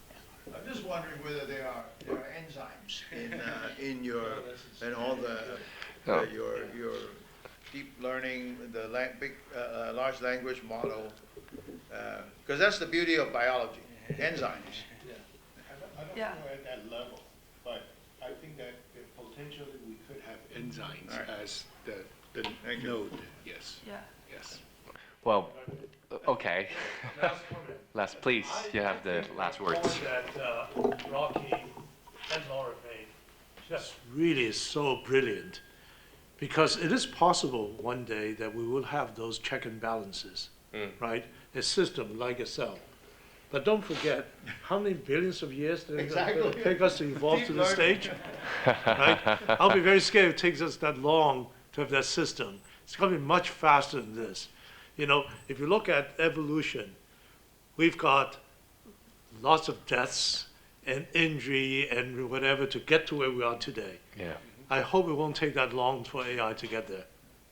Thank you very much.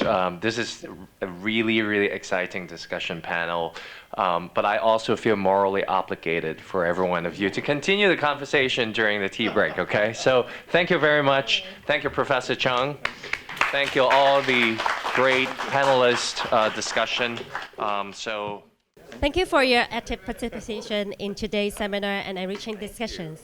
Now, let's take a short break before we proceed to a much anticipated presentation by Dr. Victor Zhao, President of the National Academy of Medicine. Please join us for a tea reception, an opportunity for all of us to mingle, network, and perhaps to continue the conversation that have started here in a more informal setting.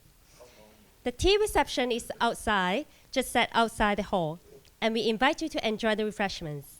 Moreover, I have the pleasure of reminding you that the distinguished lecture by Dr. Zhao will start again here at 11:20. We look forward to reconvening with all of you for this session. Now enjoy the tea reception, and let's come back at 11:20. Thank you.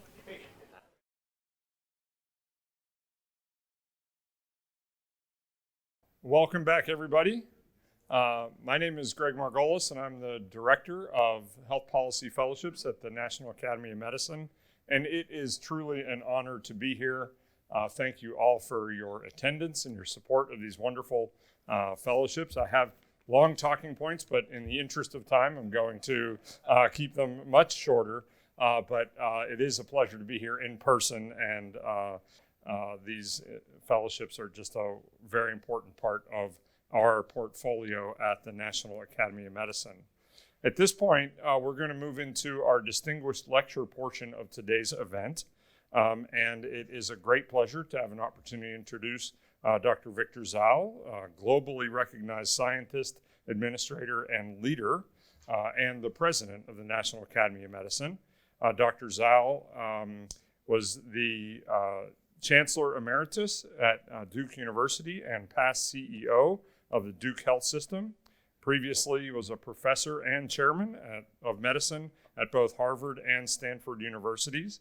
I can say that international work has been a big part of our portfolio for many years.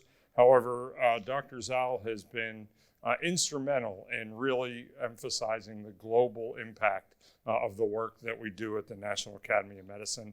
These fellowships are an example of that. And thank you very much for your leadership.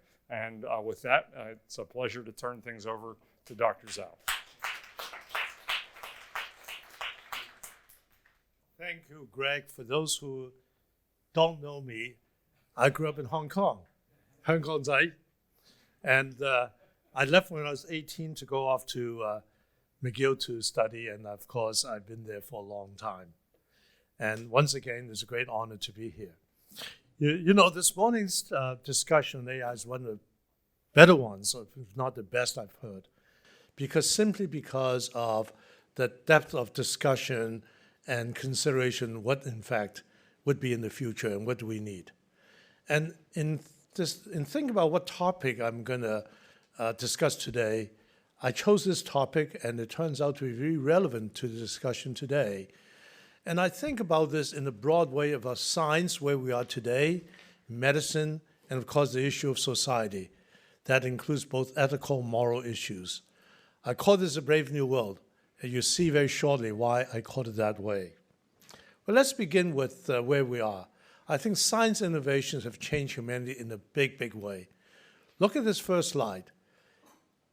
Over the past century, we've doubled life expectancy globally. People used to die, an average life expectancy was 35 years. We're now, of course, well over 70 to 80 years. This increased life expectancy is related to science, to innovation, to improvement in hygiene and sanitation, nutrition, vaccination, public health, disease diagnosis, and new therapies.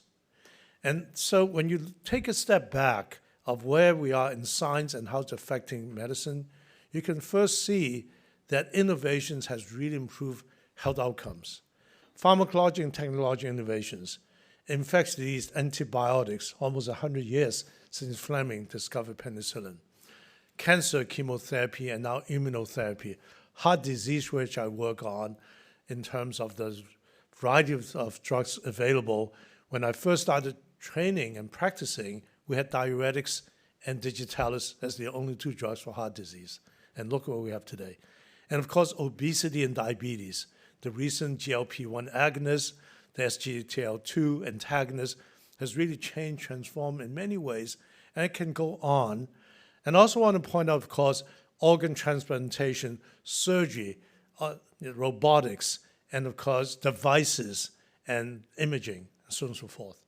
Now, this is how we see it, but also want to point out that, in fact, there's been parallel revolutions happening in biomedical sciences and in convergent science.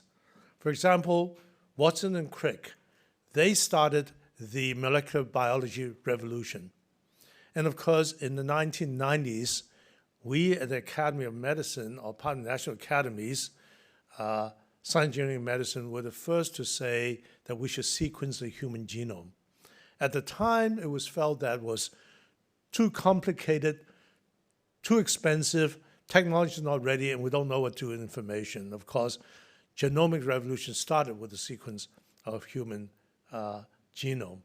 And what we moved on, this is a slide from Phil Sharp, is the convergence. That is moving biomedical sciences, molecular biology, genomic revolution, to where we are to convergence with all other disciplines, which leads me to talk about the digital revolution. This is only a partial slide of everything that's happened, also about the same time in 1951. And of course, the ARPANET was the precursor to internet that started this world launch in 1989 of the World Wide Web to, of course, where we are today, quantum computing, and of course, we just talked about the issue of generative AI and many, many other areas. Too many to point out. But can you imagine our life without an iPhone, without everything that we used on, right? And that's only 12 years old. So these revolutions together have brought together amazing technologies and breakthroughs, which truly have changed our life. This is only a partial list between augmented reality, we just talked about this augmented intelligence, to robotics, automation, nanotechnology, big data, and of course, artificial intelligence. On the medical breakthrough side, we have genetic engineering, regenerative medicine, immunotherapy, synthetic biology, precision medicine, and so on and so forth. Now, what does that all mean to us? Well, first of all, just take some examples. Rocket Tuan is one of the pioneers in this area of regenerative therapies, because we went from human stem cells, which is embryonic, to adult stem cells, to, of course, iPS. I was just with Shinya Yamanaka in Singapore just a few days ago. We serve on the advisory council of the government. And of course, that has transformed the way we do things. But more recently, there are molecules you can use to directly reprogram an adult somatic cell, like a fibroblast, to another somatic cell. In my lab, I'm actively working on microRNA. I still run a lab at Duke, in which we actually reprogram cardiac fibroblasts to cardiomyocytes after myocardial infarction as they regenerate new muscles. And there's tissue engineering. Now, I think what we all know, of course, is the breakthrough technology by Jennifer Doudna and Emmanuel Charpentier on genome editing. The whole possibility of applying in genome editing to treating somatic human conditions and possibly in changing germline. If you look at somatics, we're now at a point where you can imagine that if you were to apply CRISPR or the other technology to a somatic tissue, you can actually treat disease of that tissue. Take HIV. In fact, HIV is already entering phase 1 to phase 2 trial, previously with the zinc finger nuclease targeting CCR5, which is the entry receptor for HIV to immune cells, but more recently just simply targeting integrated viral HIV genome in your cells. So this is, in fact, well on the way. And I think excitingly is sickle cell and other type of genetic diseases where you can actually do ex vivo gene therapy. And of course, we're very close to approval of ex vivo gene therapy of sickle cell using CRISPR or other technologies. The germline editing, as you know, is more complex, if you will, or more controversial. The ability to take, whether you're taking with embryos or even now gametes, to simply gene edit that can change forever the long-term inheritability of those genes. And of course, there are many issues which I'll talk about in a little few minutes. So exciting technology. And of course, AI, we just talked about in great detail, which I will not go over, that this is really going to transform, how we do things altogether, in this case, health and medicine. Targeting improved diagnosis accuracy and speed, targeting potential treatments, assist in clinical decisions, increase patient monitoring, treatment adherence, reduce variability in care, and augment or automate workflow. So all that says the future of health and medicine will look very different than we have today. And if you apply all these techniques effectively, you should have much better prediction and prevention, much better understanding of patterns from the large amount of data available. You change the way how care is delivered, where it's delivered, and who's delivering the care. And of course, there's seamless continuum of care with all this technology that we have, and tremendous insights from big data, AI, digital health, to provide both clinical decision but personalized care, where patients can use this information to determine what they do and how they care for themselves. Now, Chang Zuckerberg launched an initiative in 2016, and they asked this question: can we cure, prevent, or manage all diseases by the end of the century? Let me see a show of hands. How many people believe that 80 years from now, we can either cure, prevent, or manage all diseases? I believe it. I'm actually amazed that people don't. Think 80 years back. We're now in 2023. 80 years ago, how many of this list of things I showed you didn't exist? Almost all of it. And when I entered medicine, as I said, and as in practice of medicine about 50 years ago, I had this little tool to use. And of course, ICU, defibrillator, things like were just about put into place. I think 80 years from now, we have the technology, mark the terms, to cure, prevent, or manage all diseases. I didn't say that everybody's going to have access to it. I just say it's possible that we can have cure, prevent, manage all diseases collectively. But I think the big issue is it going to be equitably distributed? Does everybody have access to cure, manage, or prevent disease altogether? So this, in fact, is what I think about the Brave New World. The Brave New World says, I actually believe that technology today, just listen to AI conversation and genome editing and all the stuff, is that in 80 years, we could have serious differences in the way we treat human prevent diseases. And I think Chang Tzu could be right. But I also concerned, as you discussed, about about the misuse of all these technology. So almost 100 years ago, Huxley wrote this book called The Brave New World. We should envision a dystopian world of genetically modified citizens and intelligence-based social hierarchy. And that this novel anticipates huge scientific advances in reproductive technology, sleep learning, psychological manipulation, and classic conditioning.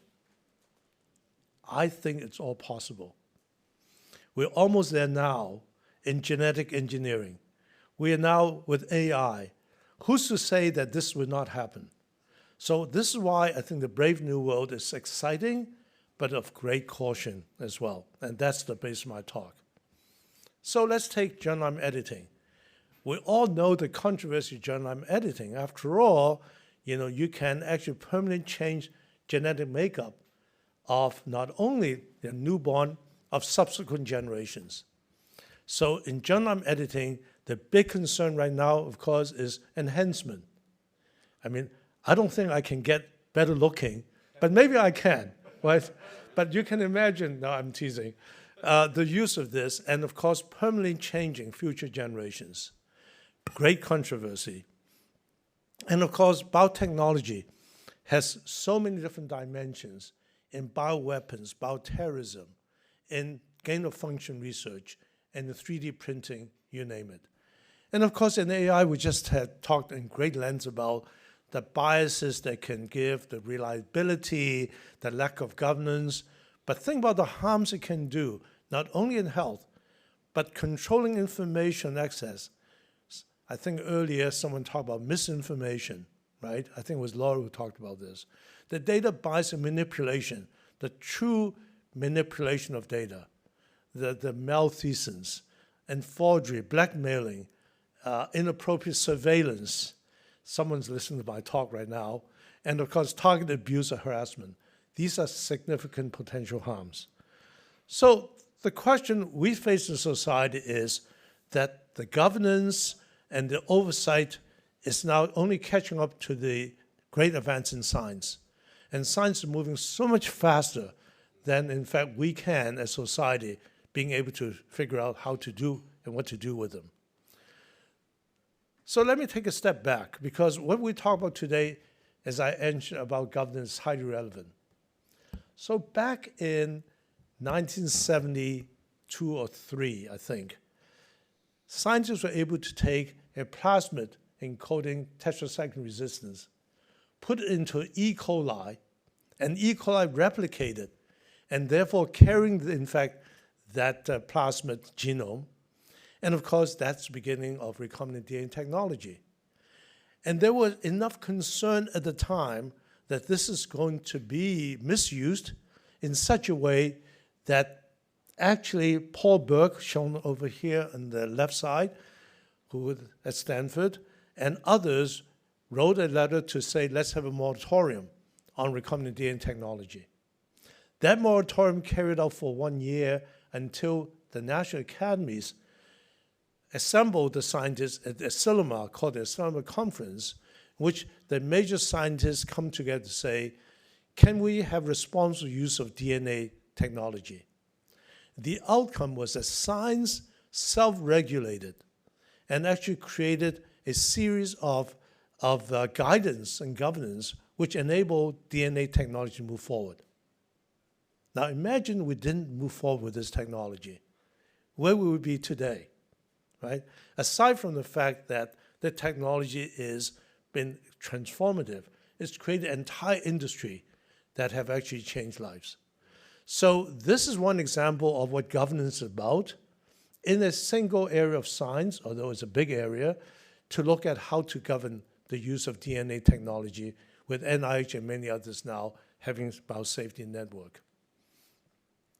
Then, not too long after, in the 1990s, as you know, Wilmot and others created Dolly the sheep. What he did, or their team did, is to take the nucleus of an adult somatic cell and then put it into the nucleus, replace the nucleus of an egg cell. And that egg cell then changed the entire makeup of the body, hence cloning of animals. And of course, what happened since then is the question of should we do human cloning, right? And most countries would have said, and scientists say, no, and human cloning is being banned. So these are good examples of where scientific community, along with social and possibly government, can come together to think about how to oversee and govern this technology. Then came human genome editing. And as you know, in 2015, we brought together the first international conference in the National Academy.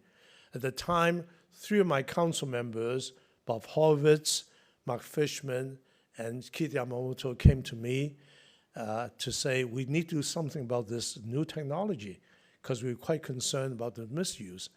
I went to speak to the late president of the National Academy of Science, Ralph Cicerone, who actually was talking to Eric Lander and others. So together, we invited the Royal Society and Chinese Academy of Sciences to co-convene a major meeting in Washington, D.C. at National Academies.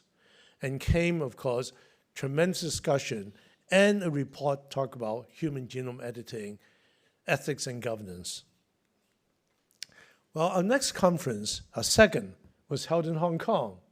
And you may remember this in 2018, when we came to Hong Kong, David Baltimore, myself, Jennifer Doudna, and others, to hold a second conference.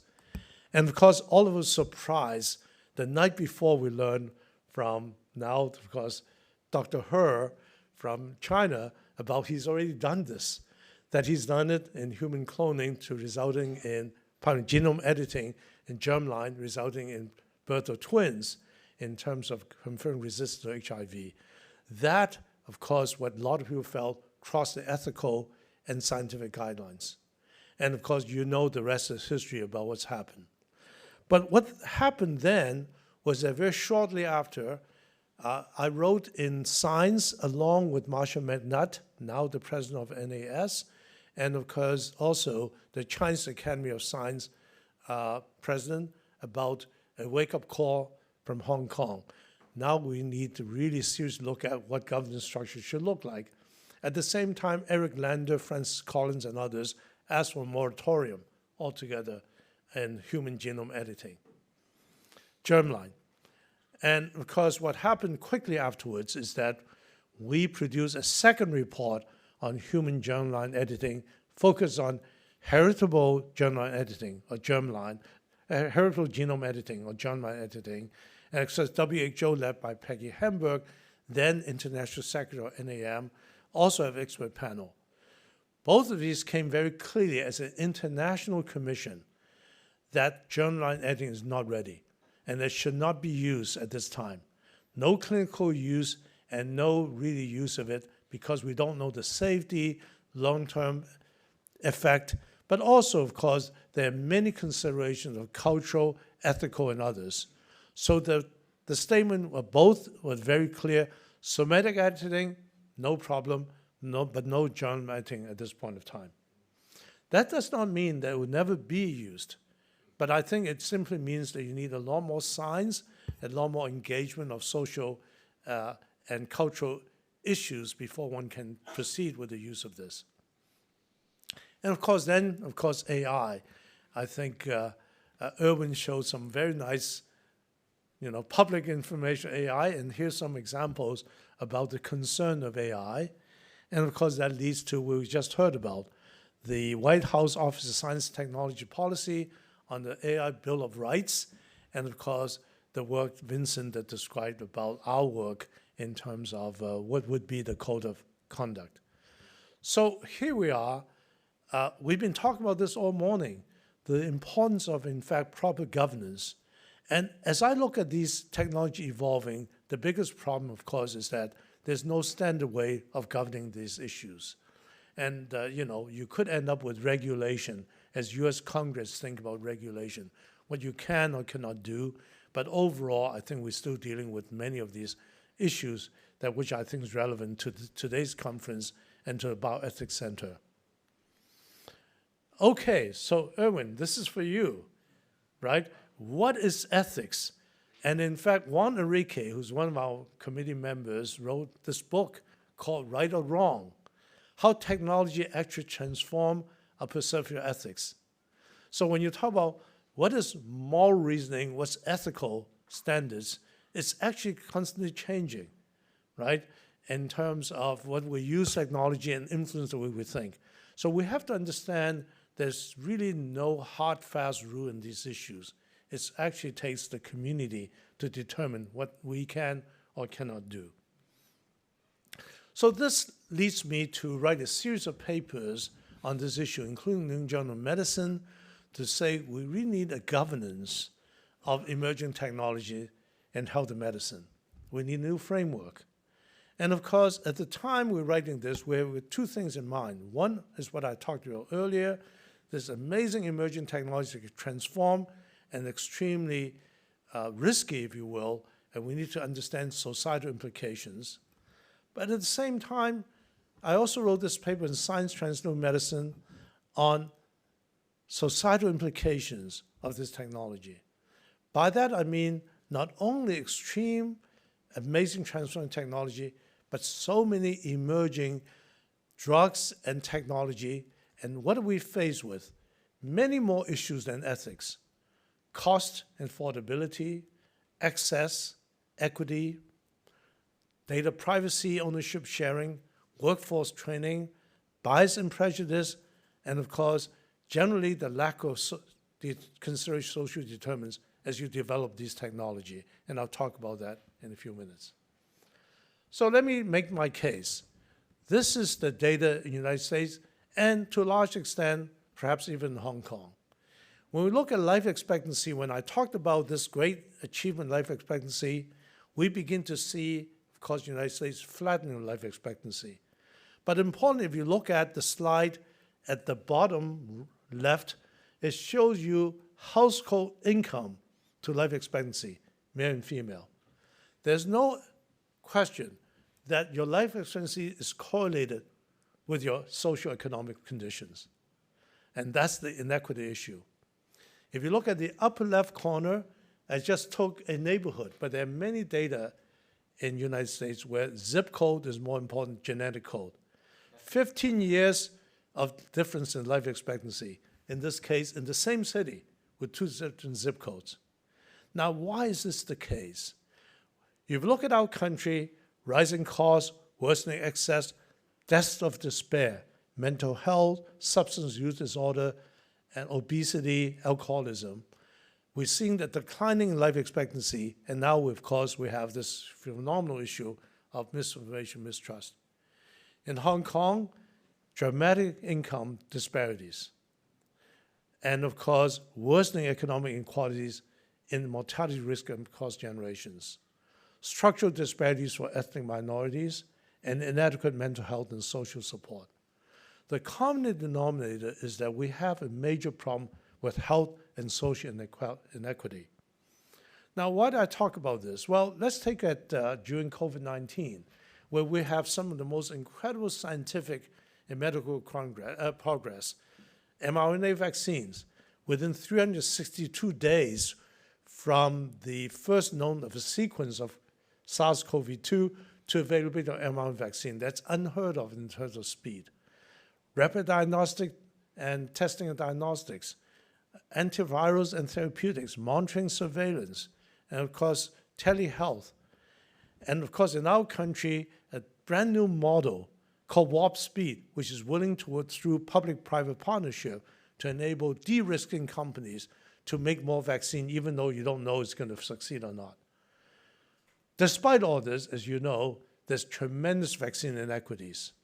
We've seen huge disparities between countries and, of course, in communities. And this is all related to issue of equity, access, and trust, right? Rich countries had vaccine nationalism. They bought all the vaccines where poor countries have no access to. But even within our own countries, you can see tremendous differences in terms of access in different socioeconomic groups. So my point is, how do we get here where we are today in terms of phenomenal innovation? To me, I mean, I'm dazzled by what we can do now and what we'll be doing the next 80 years. Mark my words, Roger. If you're still around, you remember this. Yeah, you may live that long, you know, given all the things we've. But I think 120. 120, yeah. But the question is, what about all those who are left behind?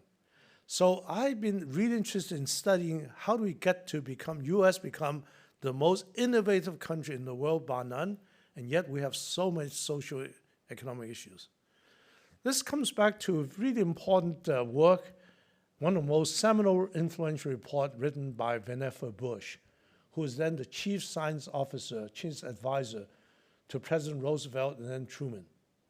75 years ago, he wrote this paper called Science, the Endless Frontier, which he defined the research enterprise in America and probably dictate most of the Western world.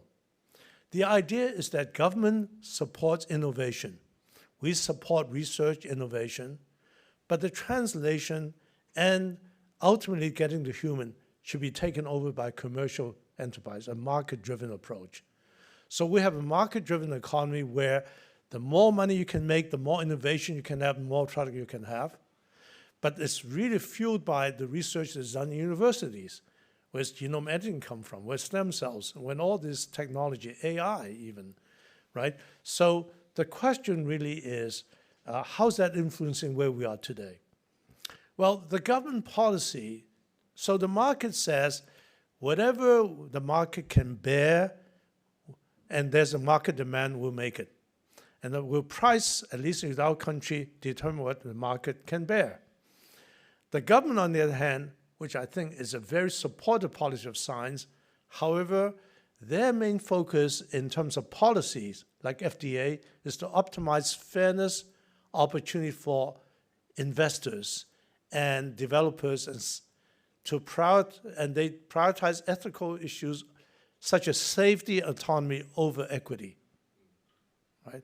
So often, the government says, I give you Victor, Rocky, NIH grant, you do whatever, you make a great success, by those act, you can license it, right, to any company, and we expect nothing in return because it helps the economy.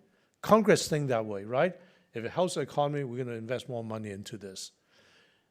Rarely do they ever say, if you succeed, let's take some of your return investment to the public sector, to do more research, to support more public policies, right? So that's what's, I think, missing in some of the government policies. And of course, in healthcare, it's a mirage when you say, well, it's really expensive, but I've got insurance, so it's being paid for. I've got Medicare, it's being paid for, but the taxpayer pays for it.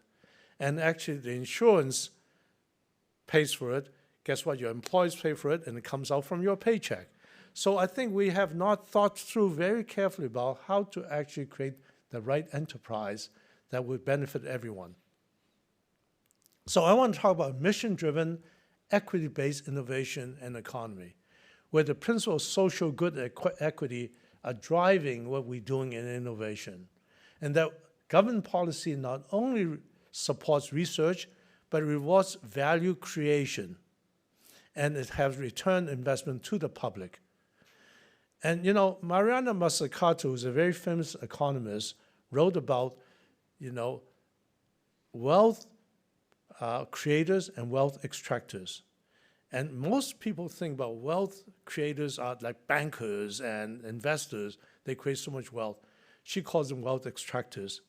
We're the wealth creators when we do research and do public good in terms of ideas, et cetera. So I think what we need to do is have a mission-driven economy which is equitable in innovation and have multi-sectoral collaboration, cooperation, and the proper governance. So for that reason, as you know, at the Academy, we have been thinking a lot about this. And in fact, in our 2018 strategic plan, which will be renewed in 2024 as the next 5 years, we put a great emphasis on this issue of emerging technology and science and innovation. Not only do we think about how to facilitate innovation to transform health and medicine, but also, as you see the last bullet, address social, ethical, workforce implication of change, the real important issue of governance and equity. And I'm going to talk the rest of my talk about what we've been doing and what we're thinking.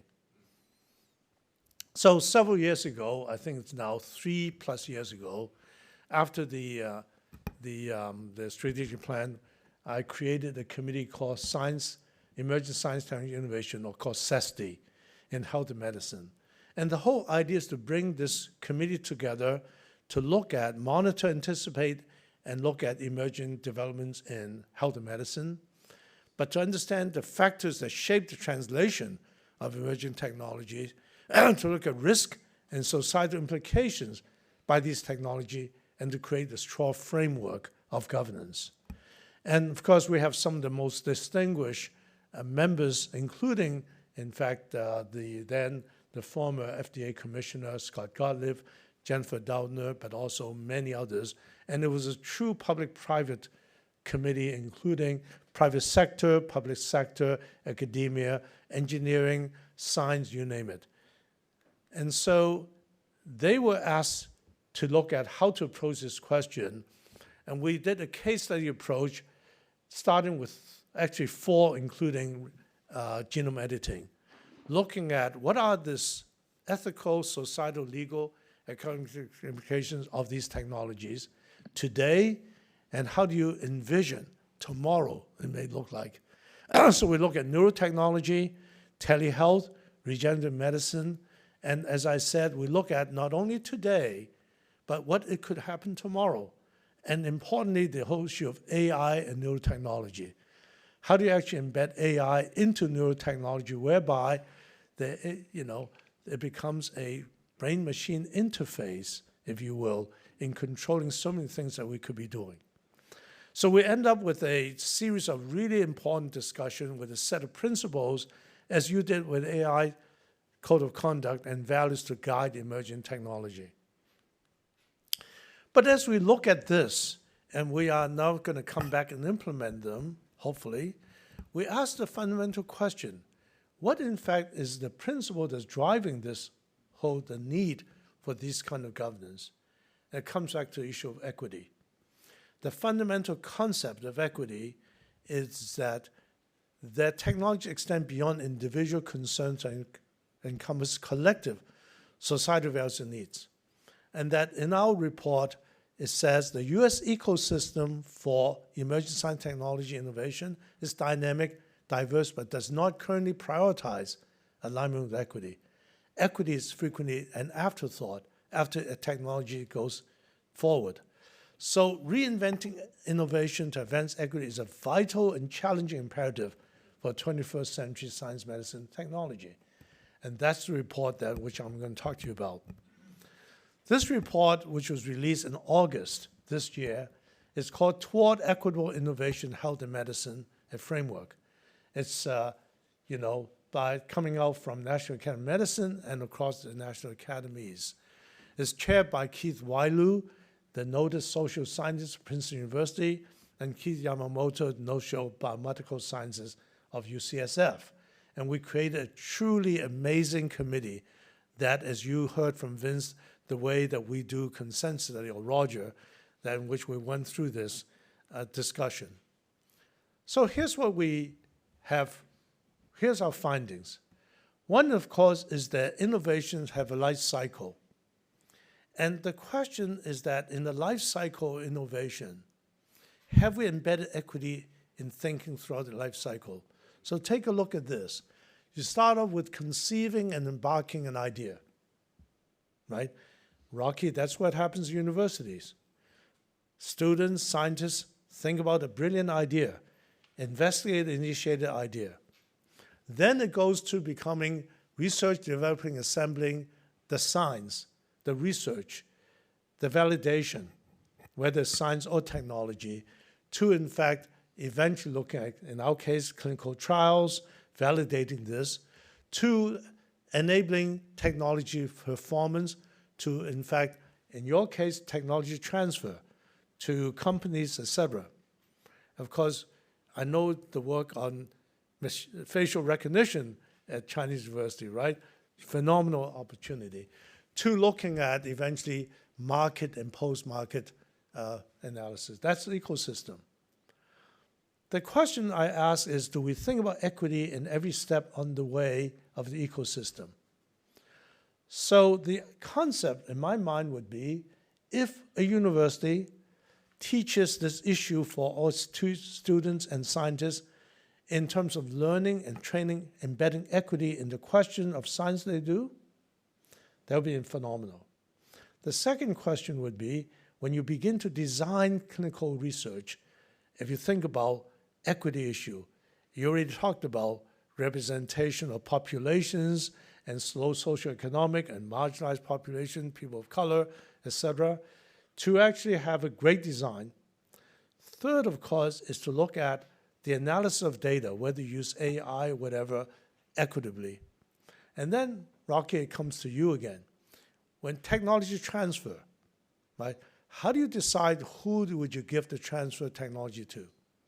So in our work, we actually interviewed lots of different people, consulted, including, I remember, my good friend Kathy Koo, who's formerly the chief of technology transfer at Stanford.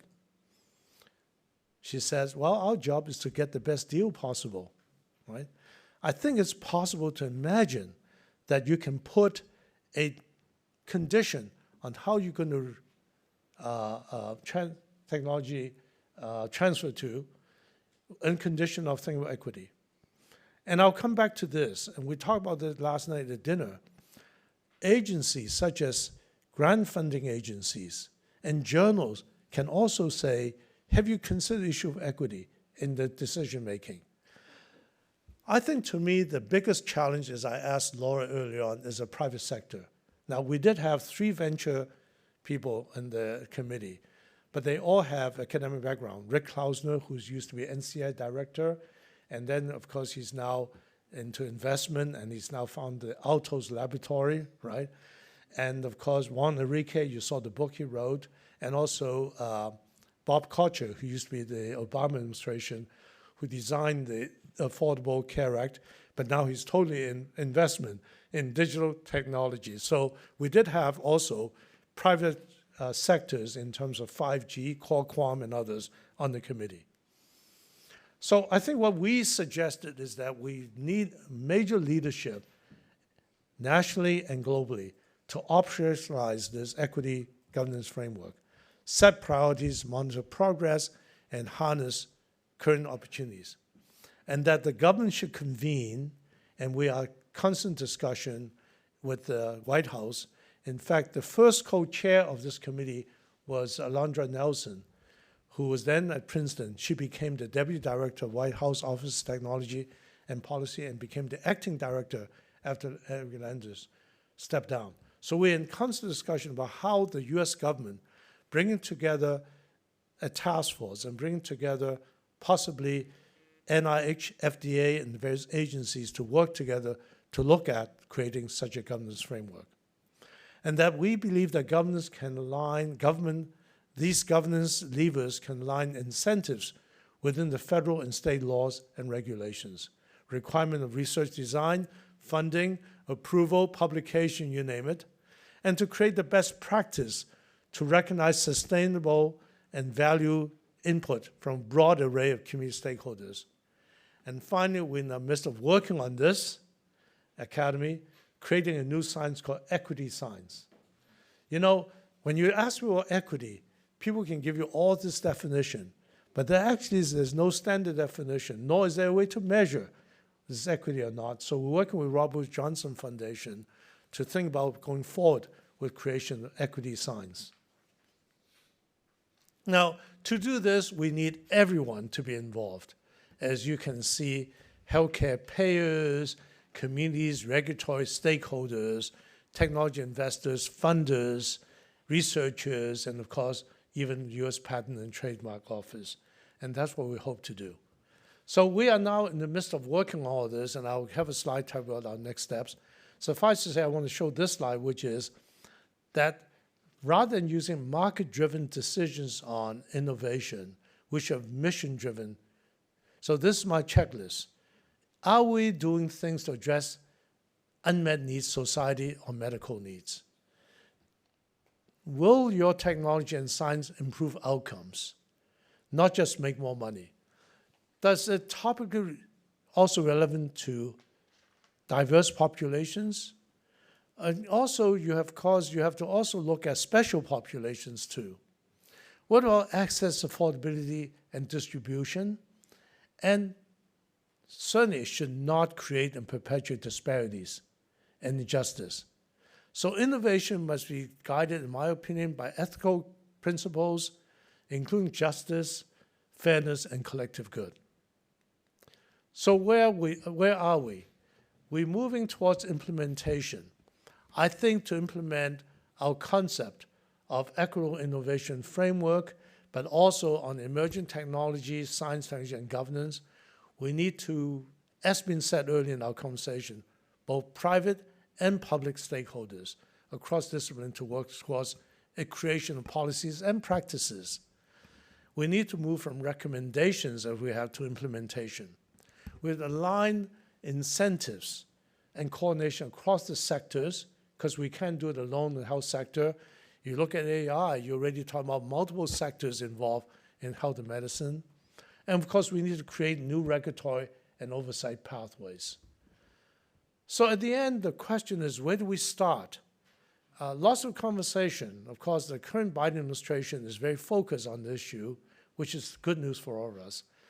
But when governments start doing this, they're not trusted. So as a starting point, at least not in our country, a neutral convener is necessary. And of course, we've been designated Academy as a neutral convener. So what our next step is to bring back together the original SESD committee, the study committee itself, the report just seen, and others, to relook at what we've learned from all this body of information, and also other public-private stakeholders, to start looking at how we can operationalize some of findings in our studies, and how to find solutions for each sector to create a framework and to work together to create a shared vision of governance. Now, governance is a very difficult issue, as you can imagine. There's hard governance and soft governance. There are legal binding laws and regulation, and there are voluntary guidelines, standards, and norms shaped by ethical principles. So this is going to be a big challenge. We're certainly going to start with soft governance, the willingness of people to come together to say these are good for society, these are norms. But we hope to engage not only, of course, academia and others, but also industry, as I already have been speaking to. And the good news is many industries have recognized issue of equity. Almost every company that I know of have some arm or group of people working on equity issues now. Now, their equity issue, of course, is product access, not upstream equity. But I think we can change the discussion there. And so it needs a cross-sectoral structure because no single structure existence. It needs an iterative dynamic approach. You can't simply say this is the way it's going to be, and it's got to be embedded into governance path throughout the entire ecosystem of innovation. So I come back to the slide. As you know, we face this Coleridge dilemma of problems facing, which is when the technology is too early in development, and there's lots of uncertainty, you have too much governance regulation, it can impede the development of technology going forward. When it's too late in development, it may be too late to act. So the question is, how do you do it right is going to be a critically important issue for us. So my second last slide. I think it's important for us to think now from a market-driven, and I'm not saying we shouldn't have market-driven, but we need to at least have a mission-driven point of view. with equity-based innovation ecosystem economy, which should be embedded in the market-driven approach as well. So therefore, it requires a package of regulatory policy and cultural measures to create a biomedical enterprise that's looking at societal issues. Innovation becomes problem-oriented, not profit-oriented. And therefore, economically, it requires us to rethink how public value is created and nurtured and evaluated, as written by Masakato. Co-creation of markets by government and the private sector, government investment in the entire innovation chain, and of course, conditionality to be sure there's return investment to the public sector as well. It should be driven by national vision with cross-sectoral research programs, and to me, convergent science is really a very important approach to this. My last slide. So, the Brave New World. I think it has many implications to all of us. And I'm a scientist, clinician, and now an administrative policymaker. I think if you want to have the entire the technology reaching its entire potential, you have to go beyond what it can do to what it can do for everyone. Shared vision of what it should be done in the innovation system, technology development to validate reliable scientific evidence, sharpening oversight evaluation, embedding equity, aligning incentive, have oversight response and trustworthy science. Your word, Erwin, right? So we have a responsibility. Our responsibility is to, when we make scientific advances, it comes with responsibilities. We can't simply say, I got a great idea, I'm going to throw it out there, and it's going to happen, applied, and maybe I'll make some money. That we have to remember what our technology that we have developed has responsibilities. And no longer can we simply, as clinicians or technologists, adopt new sciences without asking the question, what does it mean for social implications? So in summary, I think innovations have helped us make major strides. And I still stand by my word. I may not be around to see 80 years from now that we will have technology that can collectively do cure, prevent, and treat all diseases. That's easy. That's technology in a broad sense. The real question is, will we cure, prevent disease in all people? That's a very different question. And that disparity is where we need to start addressing right now, right? And the current market-driven approach is not designed to address these gaps, so we need a mission orientation. And we need to reshape our innovation ecosystem to prioritize equity and change the evolution the way we think. New systems of governance, new cultural norms, new marketplace levers to make sustainable long-term changes, and therefore a mission-driven, equity-based innovation system. Thank you very much. Ladies and gentlemen, let's extend our heartfelt thanks to Dr. Victor Zhao for his compelling and thought-provoking presentation on Science, Medicine, and Society, A Brave New World. And now, we move to an interactive segment of our program, the Q&A session. This is a chance for you to engage directly with Dr. Zhao and delve deeper into the themes of his presentation. May I now invite Dr. Zhao to take a seat in the front? And it's our honor to introduce our former co-director, Dr. Derek Au, who is currently the honorary advisor of the CUHK Center for Bioethics to facilitate this Q&A session. Dr. Au's extensive experience in bioethics and his understanding of the complexity of medical science made him an ideal person to guide this session. Dr. Au, the floor is yours. Thank you. An exciting presentation, and now we have some time for a Q&A. So, Roger? Okay. Thank you very much, Dr. Zhao, for it's just fantastic presentation. I really agree with everything. It's about the gospel of equity, I would say. I would put it this way. I think my question is, well, I was one of those people who didn't put up my hand because I was really thinking that, well, we may have the answer to maybe probably almost all diseases, but that is not going to be distributed to all people. That's why I didn't raise my hand. So, well, now, what I am thinking about is that we really do need a paradigm shift. We really need to convince the people with power to put the emphasis not only on the average health indicator, but the distribution of it. And sometimes I believe that, in human psychology, most people are probably subconsciously hardwired to think about the average, not the distribution. And people are thinking about innovation, because that's attractive. And people also, if you talk to them about equity, they would be like, because probably subconsciously people feel that it feels good to be better than other people in whatever indicators that we're talking about. So what is your idea, in convincing the people with power to redistribute, because essentially we're talking about redistributing power and resources and therefore burdens and benefits. So, yeah. Well, Roger, if I had the answer, I wouldn't be doing what I'm doing here. Right? Of course, this is a fundamental question. Yeah.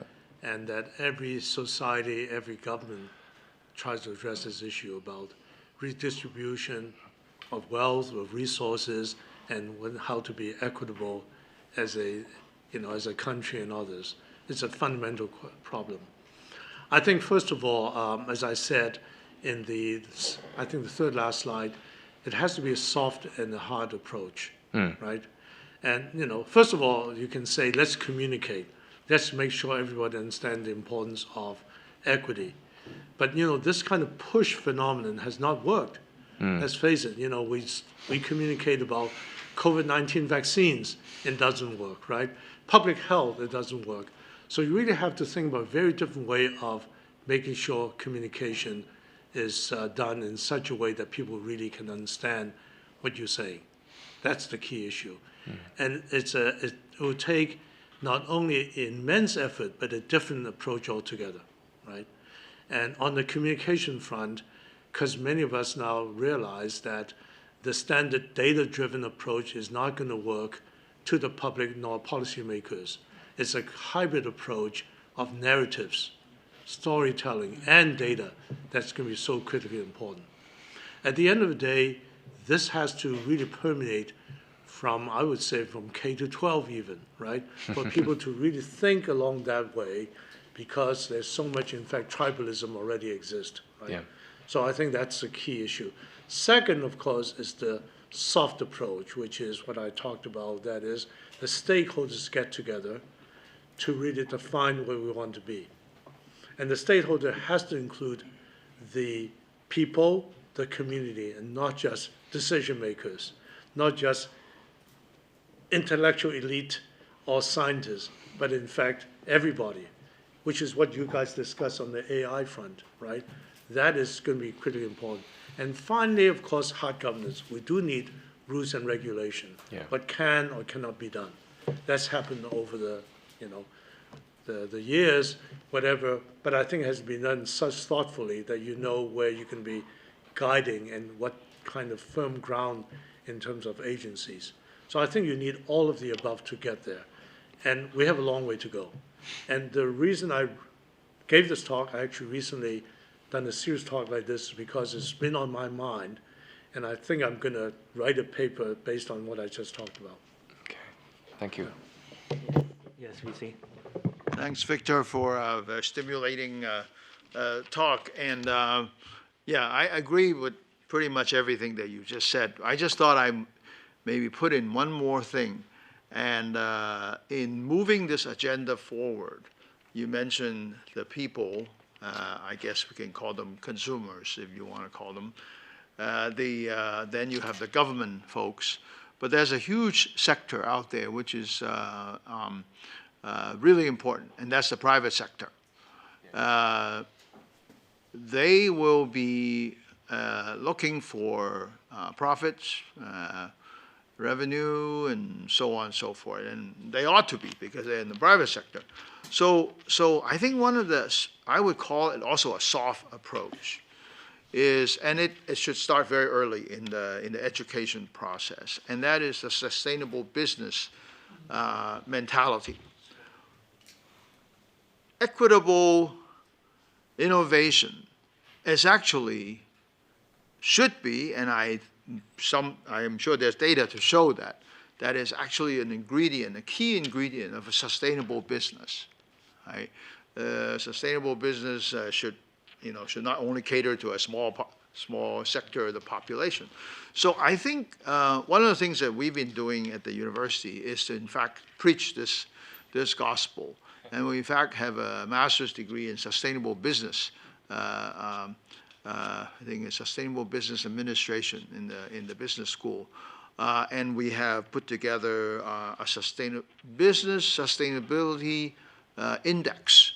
I think it's like, at least the second or third year now that we've come up for Hong Kong. So that each business knows these are things we measure how well they do in a sustainable. Now, it has nothing to do with equity. At least it's not put in there, right? But I think if we can spin the equity in requirement or that characteristic into a sustainable business program and convince and convert as many business leaders as possible that public interest, which I can call similar to, I guess to some extent related to equity, is a key ingredient for their business to be sustainable. Then they will subconsciously or consciously practice that way. And as you know, we have our Institute of Health Equity here at CUHK, and Roger is also involved in that. And I think what we ought to do is, in addition to all the tech leaders, the government leaders, the science geeks and whatever, and to also get these other folks involved in the. I know you had the committee where you have 3, but they're all scientists to start with. So maybe you get some, more quote unquote scientifically naive folks, but business savvy, and get them converted as well. So I think that would be a good thing to do. Thank you, Rocky. I think you're absolutely right. If you can define sustainable business in such a way as accepted industry, I think that's the way to go. But, there are good trends. Yeah. First of all, in our report, we did talk about this. We say if you think about markets, and if you have equitable access, your market's much bigger globally, right? So you can argue that volume actually makes up for a lot of pricing issues. That obviously is something that be considered, maybe not fully agreed. But I think in business, now they're recognizing the importance of ESG, right? Yeah. Almost all businesses are looking at, exactly, right? Environment, equity, sustainability, and governance. Yeah. So while there are not too many mandated issue of measuring ESG, increasing shareholders and everybody is looking at this. So back to Roger's question, who's a shareholder? It's those who are the public who hold shares. So I think that kind of look could be quite important. If you look at industry trends, I certainly remember, being around long enough that, in fact, industry will look at innovation in terms of the U.S. market. But increasingly, industry is looking at global markets. And I don't mean just the global markets in Hong Kong or Singapore, but in fact, in many undeveloped countries, there's no question they're working on issues like this. So equity is beginning to be embedded. So as you said, if you can become a business model. Final point, we can play a really important role. I just came from COP28, in which we certainly talk about, carbon emission. And as you know, industry in the health area, pharmaceutical device and supply chain are emitters of 70% of carbon emission. We on the care delivery side is only 30%. Much of this comes from, in fact, supply chain and manufacturing, transportation, you name it. Increasingly, NHS, and now more and more in the United States as well, we develop what we call procurement standards. That's, we don't buy until you meet those standards. Yeah, we, as a collective body, we can do a lot in shaping industry, right?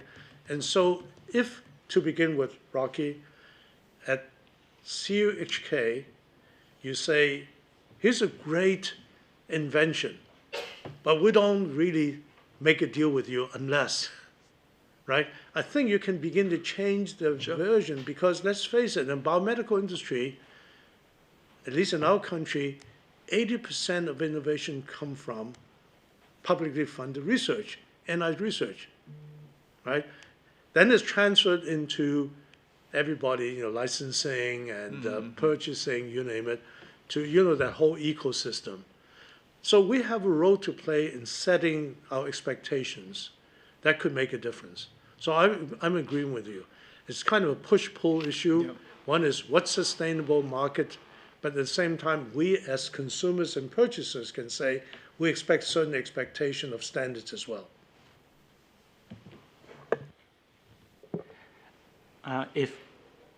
Yes, Professor King. I have one comment and one short question. I think one comment is this. I think that equity base is very similar to in our computer science is called network neutrality law, right? So you want to have access, well, there's the ISP, the Internet Service Provider, are they obliged to actually provide internet for everyone at the same cost? So this is very similar to like a healthcare system where you have equity. Equity to me is not uniformity. Equity is mean equity access, where you actually have that. That's one thing. Now, my question to you is this. I think that we talk so much about governance, but mostly is focusing on the legislative issues. But very little we talk about judiciary. It's like who actually is the body who monitors, regulates, and penalizes, and do the after work. You know, it's easy to make laws, but it's actually very hard, very difficult to monitor them and to make sure that everybody is playing by the rule. So are there any, I mean, what is NAM actually doing in terms of the judiciary body? Because self-organizing body doesn't work if the people are bad. Well, as I said earlier, I think at this point, I actually think that soft governance works better than hard governance at this point. Certainly, if you think about AI, it's going to be the same issue. So the question is, what exactly can we expect? So I've been very inspired by the Belmont report. In fact, to some extent, that's the basis of my thinking of this work. The Belmont report is a commission report, just like ours, to say after Tuskegee, all those terrible things has happened, what do we need to do for human subject protection? And the report goes forward about where we are today in terms of informed consent and human subject protection. What really happened after the report been disseminated, Congress actually was interested and took action on it, and the agencies took action on it, and that's the US government, okay? So what happened is, NIH can only say, if you do a government-supported, or government can only say, if you do a government-supported clinical trial, you must conform to this or else, right? But the rest of the world doesn't have to. Look where we are today. Everybody's conforming to it, right? There's no single drug that can come to the market or new innovation and get agency approval without conforming to consent and human protection, voluntary, because it became the norm. I'm just hoping, and I know it's a long journey, that what we're doing would be start setting the norm of expectation, and that US first adopts it, and then it becomes, like the Belmont report, a standard of care and expectation, a norm. Yes, I have a very short question. So this is more about your leadership experience. So the work of NAM actually involves a lot of, creating consensus or cultural change amongst a wide range of different stakeholders, and they may have very different perspectives. So what do you think are the core skills that a leader should possess in order to advance this kind of work? Well, you should be Pope Francis. No, I do think that you can ask Rocky, and he's a major leader. I do think that principal values are really important. Yeah. Right? And secondly, you have to lead by example. And third, you have to be willing to listen and to understand all different points of view and diversity. And then you're going to have to create a mechanism whereby you do reach consensus and make decisions. Right? I think that in COVID-19, I'm going to give a talk on Hong Kong U about all COVID. I think leadership was really matter. The two major things that determine outcomes is leadership and community engagement, the two ends of the spectrum, right? You can't do with one or the other without everybody coming together to have trust. Yes, Professor Tao. A very short question. Thanks for the sharing and very inspiring ideas throughout the talk. And you mentioned one point that we need a new framework for governance of AI. And AI in itself is a new thing. And but in the previous years, then there are some similar new things like AI that emerged suddenly or through some period. And I'm wondering for this new kind of framework for AI, from based on your experience of leadership in this point, and do you think we need a complete new system, or there are some previous experience and can be referred to when we establish the governance framework for this new thing as AI? Gee, that was my question. I don't have the answer, but if you listen to Vincent and Erwin, yourself and Laura, in a way you touched it. The importance of many stakeholders to come together. Yeah. The question is there an existing framework that can do this, or do you have to actually create this? I use some of the examples I've had earlier about recombinant DNA technology and then the genome editing. Generally speaking, there is in fact a body that exists, but it's probably not inclusive enough and not engaging enough. But you do want to have some body that can catalyze these issues. Yeah. So, for example, what's unique about National Academy is that that's one body that can catalyze, many people coming together. For example, whether it's in this project or another project, I can get CEOs of, AstraZeneca, Medtronic to come to the table, as well as the Nobel laureates to come to the table. So you do need a neutral, trusted body. Yeah. But however, whatever you do, you need an inclusive stakeholder effort to make it possible. Yeah, thank you. So thank you, Dr. Zhao, for your very inspiring talk. So I have actually a question, because when we talk about the policy and also like equity, we have a natural assumption that people, we're talking about not just the people who develop and also the healthcare practitioner, but also the general public in majority. So we may have a natural assumption that they may have like a certain level of literacy and competency and say knowing and also using AI, but actually the truth is not, right? Because there's big discrepancy. So when you talk about like equity, you have mentioned like maybe we could include that, say when they develop that, have this component be included, right? So how do you, what is your view about education? So apart from institutions, so do you think who should also bear the responsibility in, say, educating the public and also the stakeholders about, say, AI?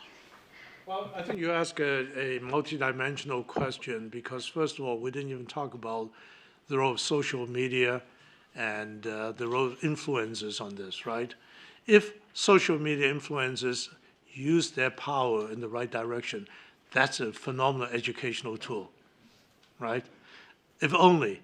So that's the question, right? How do you actually counter misinformation and direct social media? Because I think that's probably the most effective tool in education of the public, right? Because the usual answer would be, let's start with K-12.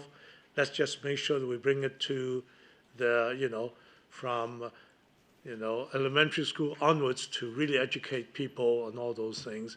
That is what a lot of countries are trying to do. And some successfully, some not so successfully. But I do think utilizing what the usual channels that public use is going to be the most influential way of education. Okay, I'm conscious of the time. We had a really rich morning of discussions, presentations, and I think we can stay here for an hour and we won't finish all the discussions. So thank you so much for the discussion and contribution.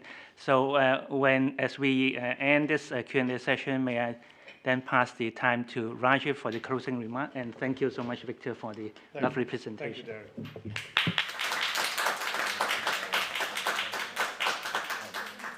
As we bring today's event to close, Dr. An and I, co-directors of the Center for Bioethics, like to express our heartfelt gratitude to each one of you for your presence and participation. Thank you very much. Special, enormous thank you to Dr. Victor Zhao for his enlightening presentation. I'm going to skip a lot of these things because, we're really running out of time. Just a few words about the CUHK Center for Bioethics, which was inaugurated in the year 2015. We're trying to stand at the forefront of integrating ethical considerations with medical education and practice. So today's presentations by Professor Vincent Chung and Dr. Zhao resonate deeply with our center's mission. We're very committed to developing healthcare professionals who are not only skilled, but also ethically informed. As part of our ongoing effort to foster knowledge and collaboration, we're thrilled to announce the nomination of our third fellow to visit NAM, following Professor Vincent Chung's footsteps. That's Professor Kim Chow over here, who also asked a great question from School of Life Sciences. Her research was awarded China's Excellent Young Scientist Fund 2020, exemplifies the type of interdisciplinary work that is crucial in our field. And her journey from exploring diabetes and breast cancer to her current focus on genetic diseases and cellular mechanisms highlights the evolving nature of medical research. In closing, we want to reiterate our center's commitment to enhancing societal awareness about ethics and fostering dialogues that transcend geographical and cultural boundaries. The discussions we have had today are a testament to the dynamic and ever-evolving nature of bioethics in the global context. So on behalf of CUHK, Center for Bioethics, and the NAM, we thank you once again for joining us today. We look forward to continuing these conversations and collaborations in the future, and we really look forward to curing all diseases for all people in the future. Thank you very much.